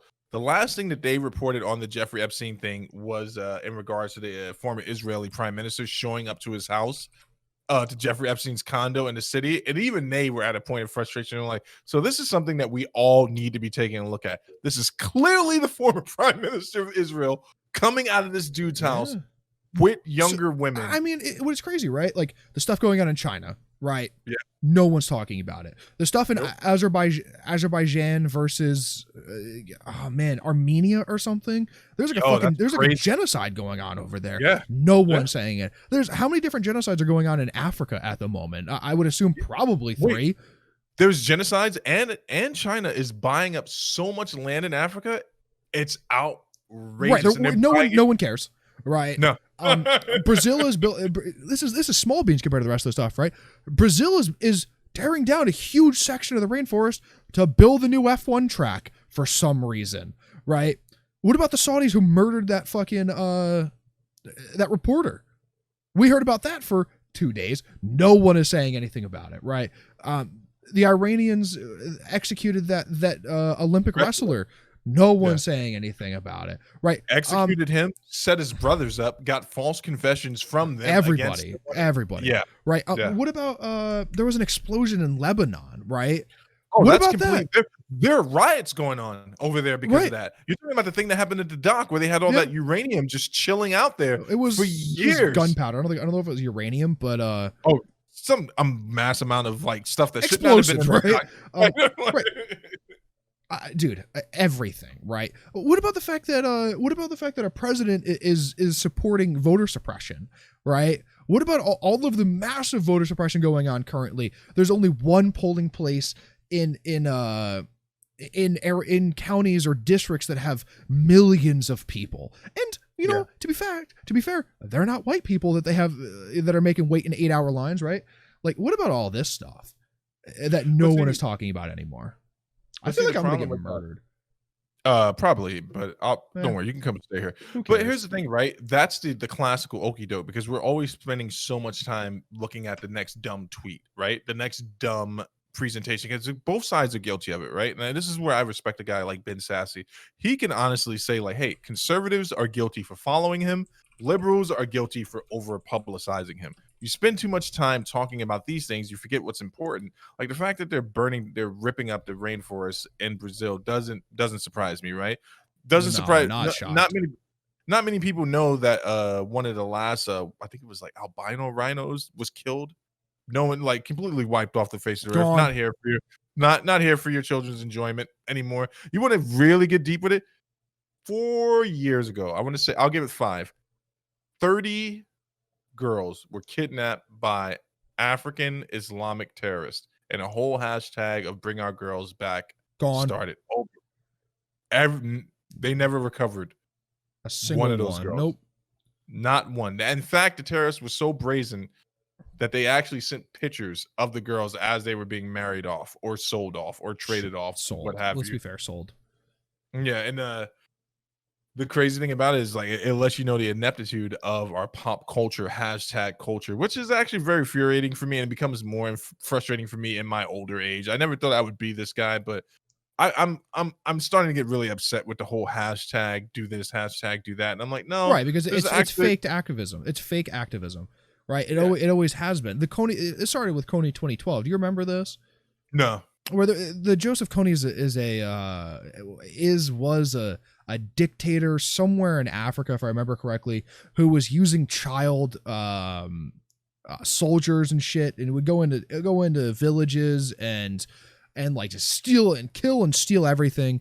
And this guy made a documentary about it. Congo, thank you, Mantis. Shout out Mantis and the live viewers. They made this documentary about it, and it blew up. It was everywhere, right? And oh yeah, Coney 2012. And then the guy who made the documentary went fucking crazy and started jerking off on the street in San Diego, and no one cared about the children anymore. So the guy was getting so much publicity that it was insane. It was weighing on it. No one cares. The guy's still out there doing whatever he wants. It's amazing to me, man. It's amazing, but you can always talk. You can always trust talking with a dad to bring you the news that you didn't expect. Until one of us gets murdered. I'm going to tell you right now, I'm not going to win the fight. Right, 8 or more guys come. My only goal is get my family out safe. Right. After that, I'm going to make every one of those motherfuckers in the house pay. I'm talking about, they may walk away from the fight and they're probably going to take my head, but they're going to have stories to tell. Broken arms, jaws are going to be hanging all over the place. Yeah. I'm going to fight them all butt naked. Like just to make them deal with it. So first of all, they're not going to fight you. They're going to shoot you pretty much immediately. No, I'm sorry, man. I'm sorry that we're a drag, man. But it's one of those things where it's just interesting to me because at the changing tide, we can go on forever and ever about this farcity, which is our 2020 election, dude. But the fact of the matter is, it's just a smoke screen to cover up other things, and that smoke screen is that Mantis is a deep state plant, and he's watching us all right now, and I know that he is. He works for the liberal media. That's the next thing, man. Actually, you know what? Let's get off of this, man. What? I want to talk about something. Should we do a conspiracy theory mega show? That's why I'm getting off of it. I'm like, I already know what week 3 mega show is going to be. I think that Monday should be mega shows, right? Monday should be drilled in real deep on certain topics, and Fridays are just free flowing, fucking fun shit. That's what I'm talking about, man. We gotta talk about this off air. Oh, they're coming for him. It's just the pipes banging. I'm like, that's not even funny. That's actually scary. Wait. So I know we kind of got into this a little bit earlier, but give it to me. WoW pre-patch. What does it mean for the player base? What does it mean for you, man? Because you've been rocking with this game for a long time, dude. So what a pre-patch is, right? This is my first pre-patch, right? I've very little played World of Warcraft in my life. More so recently than ever, right? So pre-patch, what it is after an expansion, right? Expansion is about 2 years. A pre-patch comes in and wraps up the old story and lays the groundwork for the new story, right? And it allows them to make major changes, right? So right now what they did is they introduced a new starting zone. All right, zones in World of Warcraft are where you're going to go and level, right? So level 1 through 10 now is through a certain starting zone. It's very linear. It teaches you a lot of things about the game. They have new tutorials, teaches you how to play your class, teaches you how to queue and load up for a dungeon, right? It does a lot of things, right? And it's about 40 minutes long. 1 to 10, 40 minutes. It's actually really, really nice, concise. I did it recently. I'm leveling a new character. And then from there, you get to choose what expansion you want to play from 10 to 50, right? Okay. And that's pretty neat because before it was like, they squished the level. It used to be up to a level 120. Now it's back down to 60. So like 1 to 10 was like classic starting zone. And then at 10, you get to choose an expansion. You get to choose 1 or 2 expansions, or actually it might have been 20. And then every so many levels, they make you choose where you're going to, like, of which 2 expansions you're going to level up through, right? But now it's down to 60. Your first 10 levels are in the exact starting zone. You get to choose 1 of 2 starting zones. and then you go from there. You get to choose an expansion, what you want to do, right? And that's pretty neat. So they did that. They introduced some new abilities to classes. They introduced some old abilities back to classes, and kind of cleaned things up. And now we're gonna get some of the story, like the first grasp, like not even Act 1, right? Like opening 5 minutes of a story going into Shadowlands. So it's actually pretty exciting. There's some stuff to play now. Good time to jump in, or like right now is a fantastic time to jump in. Leveling is way quicker than what it was. It's about 30 or 40% quicker. I've done a character from 1 to 40 in 2 days, right? I only have 10 more levels. Right now, the pre-patch is maxed at level 50. Very, very good time to jump in my opinion. Yeah. It's funny, man, because it's one of those games that I've told you my backstory in regards to WoW, how I found out about it. Right. I had a friend dating a guy who built an entire PC just to play WoW, and I thought that was pretty weird at the time, but now I can understand why. I don't understand why he needed the top line resources for this game. Apparently, it doesn't run that heavy. You don't need it depends, right? If you're in raiding and stuff, it could be pretty taxing. Okay, but it depends. It depends what kind of player he was. PvP, you probably want it to not have any lag whatsoever, so you have the best advantage, I guess. So it depends. There's a few reasons. That makes sense. Of course, then I followed up on it. I was trying to figure out more about this panda situation. You then later told me that the panda wasn't supposed to be an actual addition to the game. It was something that was kind of a mock and then became popular, and then he actually added to the game. But I've been watching a lot of people stream it itself, and I'm just like, it makes a little bit more sense to me than League. I know they're two totally different games. I know that right off the bat. Again, both games are way better to watch than they are to play, or no, way better to play than they are to watch, right? Like I could never watch World of Warcraft before I started playing because I didn't understand what was going on the screen, right?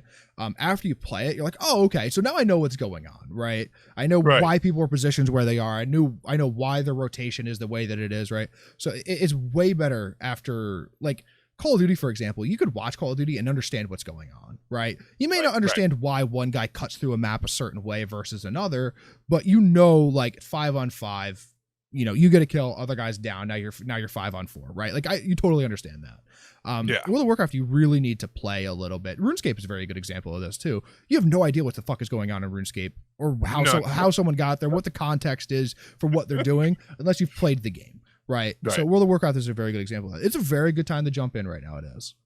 So let me ask you, I a lot of questions about this game. What is the overarching universe story? Who the fuck? I don't know. I couldn't tell you. Right. So it's changed over the years, right? We're in expansion 8 or 9 at the moment, right? So classic, it's Alliance versus Horde, right? The two factions, and you're vying for position, and at some point, there's an old, like, I think Naxxramas is an old god that pops up and becomes the big bad, right? And you go through and do the raids to get to that point. AQ40, you do Molten Core, right? You do these things to get to these big bads, right? But then it's gotten so convoluted over the years, I have no idea, right? So the first 3 expansions, Classic, Burning Crusade, and Wrath of the Lich King, are really fleshing out the story from the previous Warcraft games. Do you remember this game started out, Warcraft 1, 2, and 3 were RTS games, right? Right. So they're fleshing out that story. So that trilogy was done. That completes the Warcraft trilogy, and now they went into other things. Cataclysm did a soft reboot, changed the world, and then there's a big bat of Deathwing, right? And then Mist of Pandaria comes in. No one knows why. Pandas there's a lore behind the pandas. There really truly is, and it's been in the game since the original Warcraft game. They've been characters, never playable though, right? So they did a whole expansion about the legendary brewmasters and all of that stuff. And then Warlords of Draenor comes out, and nothing happens. There was the worst expansion potentially ever. No one has an idea of what the fuck is going on. No content comes out, whatever. And then Legion comes out. And Legion is, you're pretty much going back to the original. You're fighting the Scourge, right? This other third party, this other third faction that you can't play, that is the big bad coming in and trying to corrupt the world, and you fight against them. And then Battle for Azeroth comes in, and it's back to Horde versus Alliance, and no one knows an idea of what the Zandalaris are or the Koltirans. None of this makes any sense, right? I'm saying this out loud, and I don't know what the fuck any of it means, right? And now we're in my head, I'm like, are those the green monsters from the movie? What is he doing? No, green monsters are orcs. So now we're going into Shadowlands, and Shadowlands is almost is a Wrath of the Lich King 2, where the Shadowlands are, it's like it's purgatory essentially, right? You die and go to the Shadowlands, and you character lives out another life until you get back to your body essentially, right? And that's where we're going next. Man, see, and it sounds like my type of game, but it sounds like it's not a game that you pay attention to the story, right?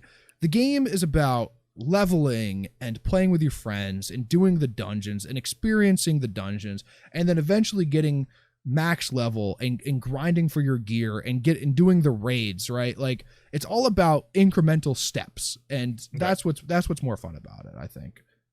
I think I'm gonna jump in. It's in my queue, right? It's in my queue. I got a few other things that I got to queue up for that, So the issue with WoW is it requires a lot of time. Right. I don't have that. It's out of my queue. It's out of the queue right there. Like, you could casually play, right? Like, if you want to get into the game, I'll make a character with you, and I'll make the exact same character that you're making, so I can explain it along the way of what we need to do, why we're doing it, and where we're going with it. And we could play 2 hours a week or something, right? And that's not going to be a big deal. But if you ever wanted to do raids, or if you wanted to do higher level, anything, right? There's a lot of time and dedication just for prep to do these things. And you don't have to, right? There's plenty of people who never do a raid or never do, heroic or mythic dungeons, right? There's people who never do that, and that's fine. Like, you could do it, but then you got to remember, you got to get your monthly subscriptions worth out of it. And that's where a thing is, right? So if you were to buy the game if you were to buy the expansion, right? So the way that it works now is if you buy the expansion, you have everything prior to that. It's a one-time fee. You buy the expansion, and I think you get a month of playtime, right?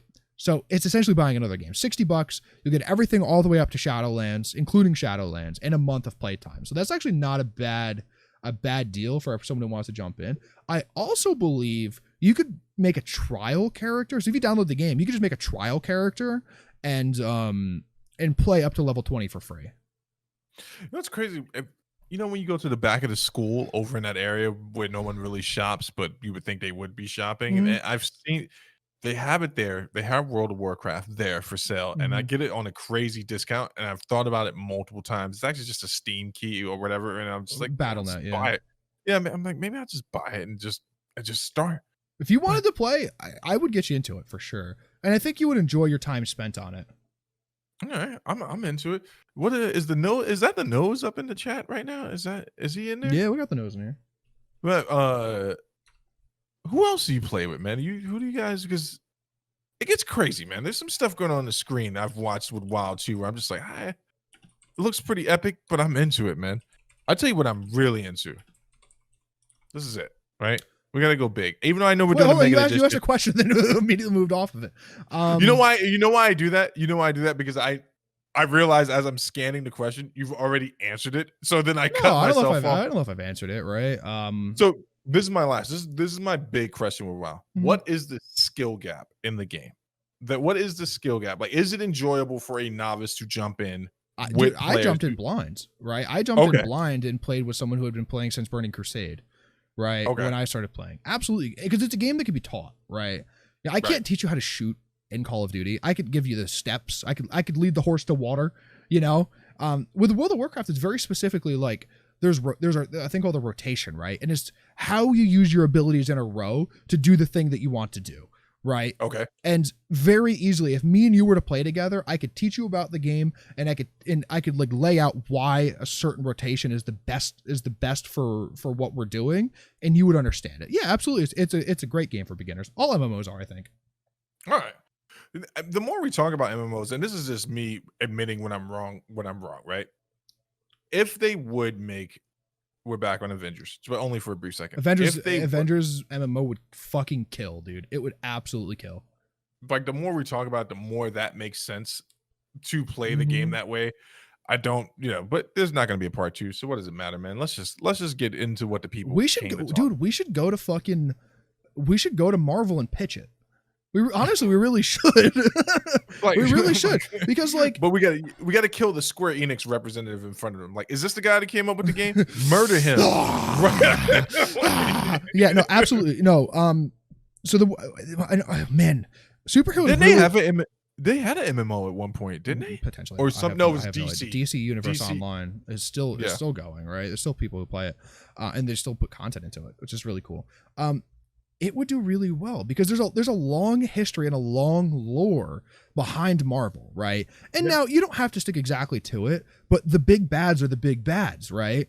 You could do your Marvel, your Marvel Avengers fucking MMO. That's the running title for our trademark soon game. And who's the original bad guy in the Marvel universe? Do you know? I mean, so the most notable ones would be either Doctor Doom, Red Skull, and Boom. then you kind of move Doctor your Doom way off of right there, right? Doctor Doom is your Marvel Avengers year 1 raid boss, right? And everything leads up to that. You know, there's a bunch of like little bads in Marvel universe, right? So they could be the people you're going to kill in a dungeon, right? And you're going to crawl through it and get your level up, and you could level in fucking I don't know any of the cities in Marvel, so excuse me for being an idiot. You could choose a level in Gotham, or you could choose a level in Metropolis, right? And work your way through. I don't know the cities, so I'm using those as filler. So you could work your way through that and then do your dungeons and stuff, right? Like, say again, DC Universe Online does it great, where if your big bad in Gotham is Joker, right? And you could go through his little, like, the Penguin and all these, and Scarf, or fucking Two-Face, or whatever the guy's name is, the Riddler, and like all this shit, right? And you could do that, and then you get to the Joker, and then you beat the Joker, right? And like, okay, cool. We did our raid for this, and obviously you're gonna have to do it multiple times to get all the gear that you need. And then year 2 is like the next step, right? Or not even year 2. It'd probably be year 3 is the next step, and then year 6 is the next step. And like Marvel has a clear line of like they go from you know, big bad to bigger bad to bigger bad, and then it goes to like Thanos, and that's your trilogy, right? And you hit Thanos, and then after that you go to the galactic like fucking fights after that, right? Like, and then you go up and you go up and you go up, and you can continue to go. And that Marvel lends itself, because of the huge massive lore that it has behind it, really well for an MMO, and that's why DC Universe Online did so well. That was the perfect pitch, because whether you know it or not, like that actually would make the most sense. You're talking about going from not even street level, but dealing with classic villains like Doctor Doom, you go classic, and then you go pre-modern, and then you go modern, and then you go post-modern, right? Yeah, and that's the way you do it, and that's how you build it, right? And are Marvel Comics still releasing shit? Yeah. So then, if that is still happening, you have infinite lore to go forward. You know. The problem is, that game would fucking kill. That game would absolutely kill, especially on the back of how big Marvel is at the moment. But this is, I keep going back to this place, and now I sound like a broken record. I should probably call my therapist. I agree. This is what they were supposed to be doing. Now it's obvious that's not what they're doing anymore. You need a company that's done an MMO before, in my opinion. Yeah. You need I hate to say it, you need a Jagex, the developers of RuneScape. You need a Blizzard. You need someone like, I don't know who does the Final Fantasy Online guy. Like, you need one of those guys. The people who did EverQuest, the people who did Albion, the people who did BDO. You need the head of one of those guys. Actually, a bunch of the head guys who originally founded Blizzard just left and made their own studio. So so Manthus in chat, I know this is the way that it would work, right? MMOs only work because they're social. And I see that you say you want to customize your team, but actually the way that the MMO should work is you make your character, base it off of a superhero, right? You base your skills and you base your weapons and your character design off of a superhero, and you can mix and match, right? I might want my guy to look like Captain America, but have Hawkeye powers, right? And do something like that and build that way as a DPS or something. But I can't do 4 characters at the same time. That ruins the MMO aspect, because I don't need other people. The point of an MMO is to have to play with other people, right? So it forces you to get together with like a guy who's designed after Hulk for your tank, and a guy who's designed after, oh my God, fucking Storm from the X-Men or some shit as a healer, right? And like that is the way you do it, right? Because you have to force social interaction, and that's where people lost a lot of love for WoW, is when they stopped doing that. But you have to force social interaction. No, it's a perfect pitch. The only problem is getting someone to understand that that's the way it has to be done, Bro, I'm right? telling you, if we brought this to fucking your boy Kevin Feige, and Kevin I know Feige. you have his number, call him up, get him on the show. It actually be a really cool interview, right? Get him on the show. If we brought that to him, like, and been like, hey, these guys who were the people who made original WoW, everyone loved World of Warcraft originally. It had 15 million subscribers back in the day. We're gonna get these guys on it. Let's work. Call these guys up, give them the license, like, Yeah, let's and work let on them it. go to town and actually bring a creative director in there that's familiar with the source material to keep them on track. If that's what you're worried about, I don't even think I'm worried about that, right? Because I think if you tell these people, No, that, I'm talking about. hey, I'm talking about Feige. His big true, thing is true, that true, true. he's like, it has to make sense with what we have going on. It's that he would rather eat a small goat than let one stray hair go away from the canon And that that's he's fine, developing. right? And that's Yeah. fine. Like, but you have to get someone in who's passionate about MMOs, who understands this, how to scale an MMO, because that's an issue, right? Is like, when you load into World of Warcraft, I'm not even saying when you load into World of Warcraft, you're going to be so surprised by how big everything is and how it's like it's 10 minutes to walk from town to town, and there's a bunch of different stuff, and zones are different, right? And like, the scale is enormous. And again, Avengers lends itself to that very, very well. I think it really does. I'm almost tempted to have. You're not going to play it. I'm almost tempted to just let you borrow my game so you can just see the limitations I'm talking about, because it's hard to articulate I've it watched in the very game. little of it, and it doesn't look like something that, because it's the scale on that game is way too small for an MMO, right? Because it's like, fly here, small. do this, get back on the ship, fly away, right? Like, essentially is what I look at it as. Strike team format, yeah. Right, strike team format is very good. You can't do an MMO like that, right? Like, No. what you have to, like, in World of Warcraft, you have to get to level 10 before you can get a mount, right? And it's changed over the years of what it could or couldn't be. And once you get to level 10, now you move 60% faster. It's like, oh my god, everything just got a little bit smaller, right? And then when you get to level 30, you could buy the next level of riding, and your ground riding is 100% faster, but now you could fly, right? And if you have a flying mount. You know what? You played the Harry Potter Lego game before, right? I just want to establish that you said you used to play that a lot, enjoyed it. Yeah, very good. And you also played some of the Marvel Lego games too, if I remember correctly, right? No, I don't think I ever played Marvel. I played Star Wars, maybe. So perfect. So the Marvel Lego game follows the same format as those games. That game is a better game than this game in regards to how open the world is. Don't discredit the Lego games, though. They're actually fantastic. The Lego games are very. I would play a Lego game right now because I think they're so good. If they would have brought some of that element of the storytelling to this game, they would have had a much better game. Even though I enjoy aspects of it, but it just, we can go on about this forever, but it's like, it's exactly that. Like in the Lego game, it's like after you beat Kang the Conqueror, they release something else. They're like, oh, hey, by the way, Kang's a year later, his underling came back, and now you got to deal with all this stuff. But on top of working your way up there, you got to go back and clean up all the other stuff you didn't finish in the original game to get the attributes you need. I think it's pretty cool. Who's giving you a hard time, man? I'll come in there and I'll smack you. Yeah, man. Yeah, so I mean, we can move off of World of Warcraft. If I can get Steve to play it, that would be amazing, because I actually do think he would enjoy it. I think the scale of things and like the structure and stuff, I think he would really enjoy. It's a little overwhelming at first, but if you let me walk you through a starting zone and then explain the expansions on of what the kind of content is, and we go through that, I think you'll enjoy it. Only thing I'm gonna have to do is get one of those mice with the 3,000 buttons on the side. I don't. And then I'm gonna need a Razer Tartarus over here for the clicky. I have 2 buttons. I have 2 buttons. That literally, this walks me forward. Is the only thing I do. I think it's amazing. It's amazingly clean to be white, man. You're doing a pretty good job keeping that clean over there, man. Yeah, I mean, I'm very diligent. I'm very diligent about my stuff. Because I spend money on it, right? And I got to be diligent about it. But I eat here. I eat at my desk occasionally, but the mouse is pushed away. I wash my hands. Like if I eat something salty, I'm always have a little rag to clean it up. So like I have microfibers everywhere, right? There's microfiber.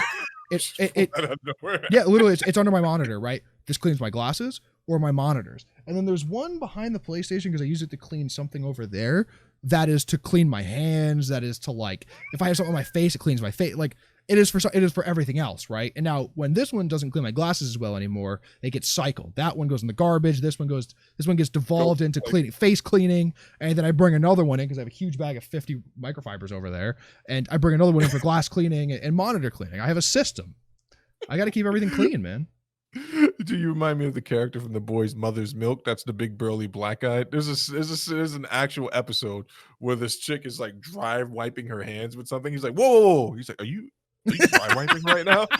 And she's like, yeah, what about it? He's like, you're just basically moving dirt around right now. He's like, he pulls these wipes out of nowhere. I'm not that crazy about it, but I definitely don't like my desk to be sticky. I definitely don't like I don't want to grab my mouse and have like where my finger would sit to be sticky. I don't want that. Like it happened with a mouse. I just threw it out.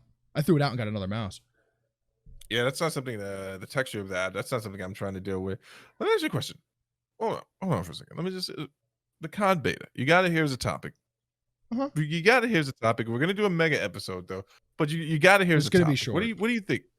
What are you thinking? What are you thinking right now, man? What am I thinking? You're up and down. I'm up and down. I'm up and down. You're up and down.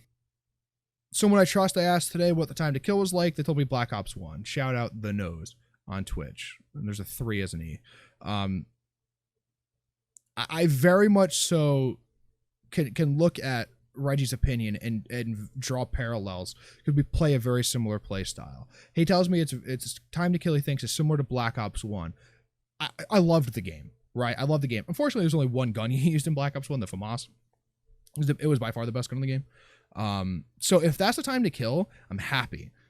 My point and why the time to kill should be slower because it allows for outplayability, right? If you hit me and I have time to run through a doorway and slide away, heal, and then re-challenge you, that plays really well into the way that I play because I play super fast-paced. I play very carelessly, but I'm going to outgun you and outshoot you and outthink you 89% of the time. The issue with Modern Warfare is if you get shot, and say I was running through a doorway, right? I was 2 steps in front of the doorway and I'm going to run through it. By the time I got to the doorway, I was dead, right? So I couldn't play the same way. And it took me out of my element. It took everything away from me that I had loved over the years. And if we're going back to where if I could get to that doorway and move to the left, heal, and then peek you back through the doorway, and because now that I know where you are, you have a 5% chance of killing me now. Where in Modern Warfare, I would have died 10 times out of 10 running through that doorway. Now, and if that's the case, right, and again, a trusted opinion, if that's the case, I'm going to love the game. I'm going to absolutely love the game. Man, we'll see on Sunday, man. This is like make or break right now. Well, this is tomorrow at 10 a.m. Tomorrow is when the beta opens up for everybody. I already have it preloaded. I already have a bunch of people who want to play. Like, now the issue is this has been one of the longest buildups ever on our channel. There is no subject. It is the longest buildup ever on our channel. This is the first year that we've got a full year, right? 2020 is our first full year, so you get to see me from when I hated the last Call of Duty, Warzone, Modern Warfare. It's not Warzone, although most people only think it is Warzone. You get to see where I hated the last Call of Duty up into when I heard about this one, when I was excited, when I wasn't, when I was excited, when I wasn't, and when I'm going to play it, right? I'm trying to think if there's anything else we followed this closely other than MMA. I think the movie theater thing fell off pretty early when we realized that theaters were going to die. There was something else we were following pretty closely for a while. Then that just kind of disappeared. Well, the hardware on the PS5 and the Xbox. That's we fine. follow that very closely. CPU stuff we follow very closely, and graphics cards but like you got to remember, this is like every year when Call of Duty comes out, it's like Christmas for me. It is my favorite. It is my favorite game series, at least. RuneScape's my favorite game by far, and I've come to terms with that over the years. But Call of Duty is my favorite game series. It's where I get to do what I want and just ruin people. Right? It is the game that I'm the best at, probably. Although I've been top DPSing a lot of dungeons and WoW, and that's pretty cool. So like it's the game that I'm the best at, and it's really, really, really I enjoy Call of Duty. I genuinely do. And you're gonna get your shooter back finally. I'm gonna get a shooter back. Now, Battlefield is gonna come out with a game at some point next year, and potentially, potentially we're going to get a remaster of Battlefield 3, which is my first Battlefield, which I enjoyed a lot. Yeah, I'm excited. You know, it's crazy, man. I remember playing Modern Warfare with you guys when that game first dropped, and I could tell people weren't having as much fun as I was having. But I remember one of your first words to me. It was me, you, Shane. I believe Reg, you were there too. And the last thing you said to me before you guys ran off, you're like, Steve, you got one goal: stay alive for as long as you possibly can. I think I ran 2 feet and I got gunned down. I literally ran into another team, man. No Baldi's Gates. no, I was here's what I'm thinking about this game, right? I want a rematch on the 2v2 against you. I mean the 1v1 against you. Because what you did to me that last time was pretty, like, it was mean. You coaxed me into this game. You're like, see, I just want to see where you're at. Oh yeah, don't worry about Shane and them. They're just here to watch and spectate, make sure everything goes. Do you want to 1v1 me again? I'll download Modern Warfare right now. We'll play it on stream. I don't give a fuck. Do you really want to 1v1 me? See, that's not gonna be fun. I'm gonna get my revenge, man. It's you not, literally no, you ran up behind me and stabbed me when it was supposed to be like. Listen, I'm sorry. It's like, dude, I will never beat you in a fighting game, right? Let's be fair. You beat me with one of those fucking turtles in that fucking DC game. I'm pardon my language, but I played that really cool. You beat me with Leonardo. I played it really cool, but I was like, this is hold on. Bullshit. We're both very new to the game, right? Right. We were both very new to the game. I don't count that, right? Because we're both in learning stage. Once you learned the game, I didn't beat you again after, by the way. Unless you played something stupid and I played that stupid purple viper or whatever it was. Then I could be the beetle. I fucking love the beetle, man. That was the only way I could beat you, right? Right. If we were to play Street Fighter, I will never beat you at Street Fighter. That is just fact, right? I would get angry. I couldn't be into the game enough. But I would literally never beat you at Street Fighter. And that is just a fact. There is a decent chance you may never beat me at Call of Duty. You don't have the decade of game sense that I have. You will never sneak up behind me and knife me. You will never. Dude, clip this. Someone fucking clip this and just keep it on deck. Because we will on this YouTube channel. We will, when Black Ops is out, we will 1v1. Okay, we will live stream. We gotta go every Sunday, right? Every Friday when we stream. At the end of the stream, we load up the game, we play. Because I just want to beat you once. Okay, just once. Hold on. Let's do it on Sundays. I like that idea because after the show, I have a lot of work to do. Let's be fair. I'm very, very, very much so doing a lot of work. But I would be happy to play you. Not only will it make me look amazing, but you will also get better, and that helps me in the long run too when we play together. Not selfish whatsoever. But first of all, you will never sneak up behind me and knife me. Hey, no one thought I was gonna get a double. No one thought I was gonna get a double kill on the nose and Shane, my first 2v2, and it happened. That's a good Luck point. Works. You know what? I'm willing to eat my words because that makes me look good too. I made you so good that you can ninja me, right? But you really are. You're invoking our president right now. Like, either way, it is me, and I've improved you. But you're like my Padawan, right? I took you under my wing. And I taught you how to play. That's the George. Have you ever seen the George Lopez show? Yeah. He's like, I'll take you under my wing. Watcha. He does that. So I do that every time. It's fucking hilarious. So watch that show on Nick at Night. I took you under my wing and I was just thinking like George Lopez would love to be on our show right now if he knew we were giving him press. He'd come on, right? Dude, I'd have George Lopez on. That should be hilarious. Here's what I'm saying though, right? One game. I may not ever beat you. But I want revenge because if I, to anyone that's still left, before we wrap here, for anyone that's still left, this was how the situation was presented to me, right? Zach hits me up, and he's just like, "Hey man, you want to just play some COD?" I'm like, "Sure." Never hits me up to play COD unless it's related to the show. And I'm like, yeah, let's just do it. He's like, yeah, we're just gonna do some 1v1. Just play me some 1v1. See, I'm like, I don't know, man. You want to play CS:GO? Because that was actually starting to get pretty equal. When we were doing that with the bots on our sides, I know I had a lot of help. We can 1v1 in CS all you want, man. I'm pretty bad at that fucking game. I'm bad at Counter-Strike. For as good as I am at shooters, I am bad at the shooter of shooters. I show up to the game And it's like that scene from Midnight Cowboy, if you don't know, where like the voyeurs are sitting there and like I didn't mean for that to happen. That's all right, buddy. You know, everyone's got a supervillain story in the background, and that's the beginning of my story. Okay, all right. Look, Zach, you know, I love you, man. I love doing the show, but I've literally held it in this whole time. Give us the propers, get us on out of here. I'm happy to oblige that. I'm going to say this, folks. If you don't know where to find us at this point, I am more than happy to help you find us. You can find us at Talking with a Dad at IG, Facebook, and Discord. Twitter, Talking with a Dad. Discord. Actually, check out the website, talkingwithadad.com. Show us some love on there. We do have a Discord channel. Please join it. If you need the invite information, either one of us can get it to you. You can always reach us, have great discussions. Some of the things we want to roll out in the future is being able to play games with our fans and our enjoyers and being able to do that type of stuff and just staying in contact with you guys.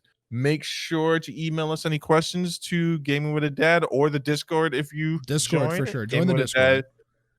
gmail.com, and thanks for having us. Good night.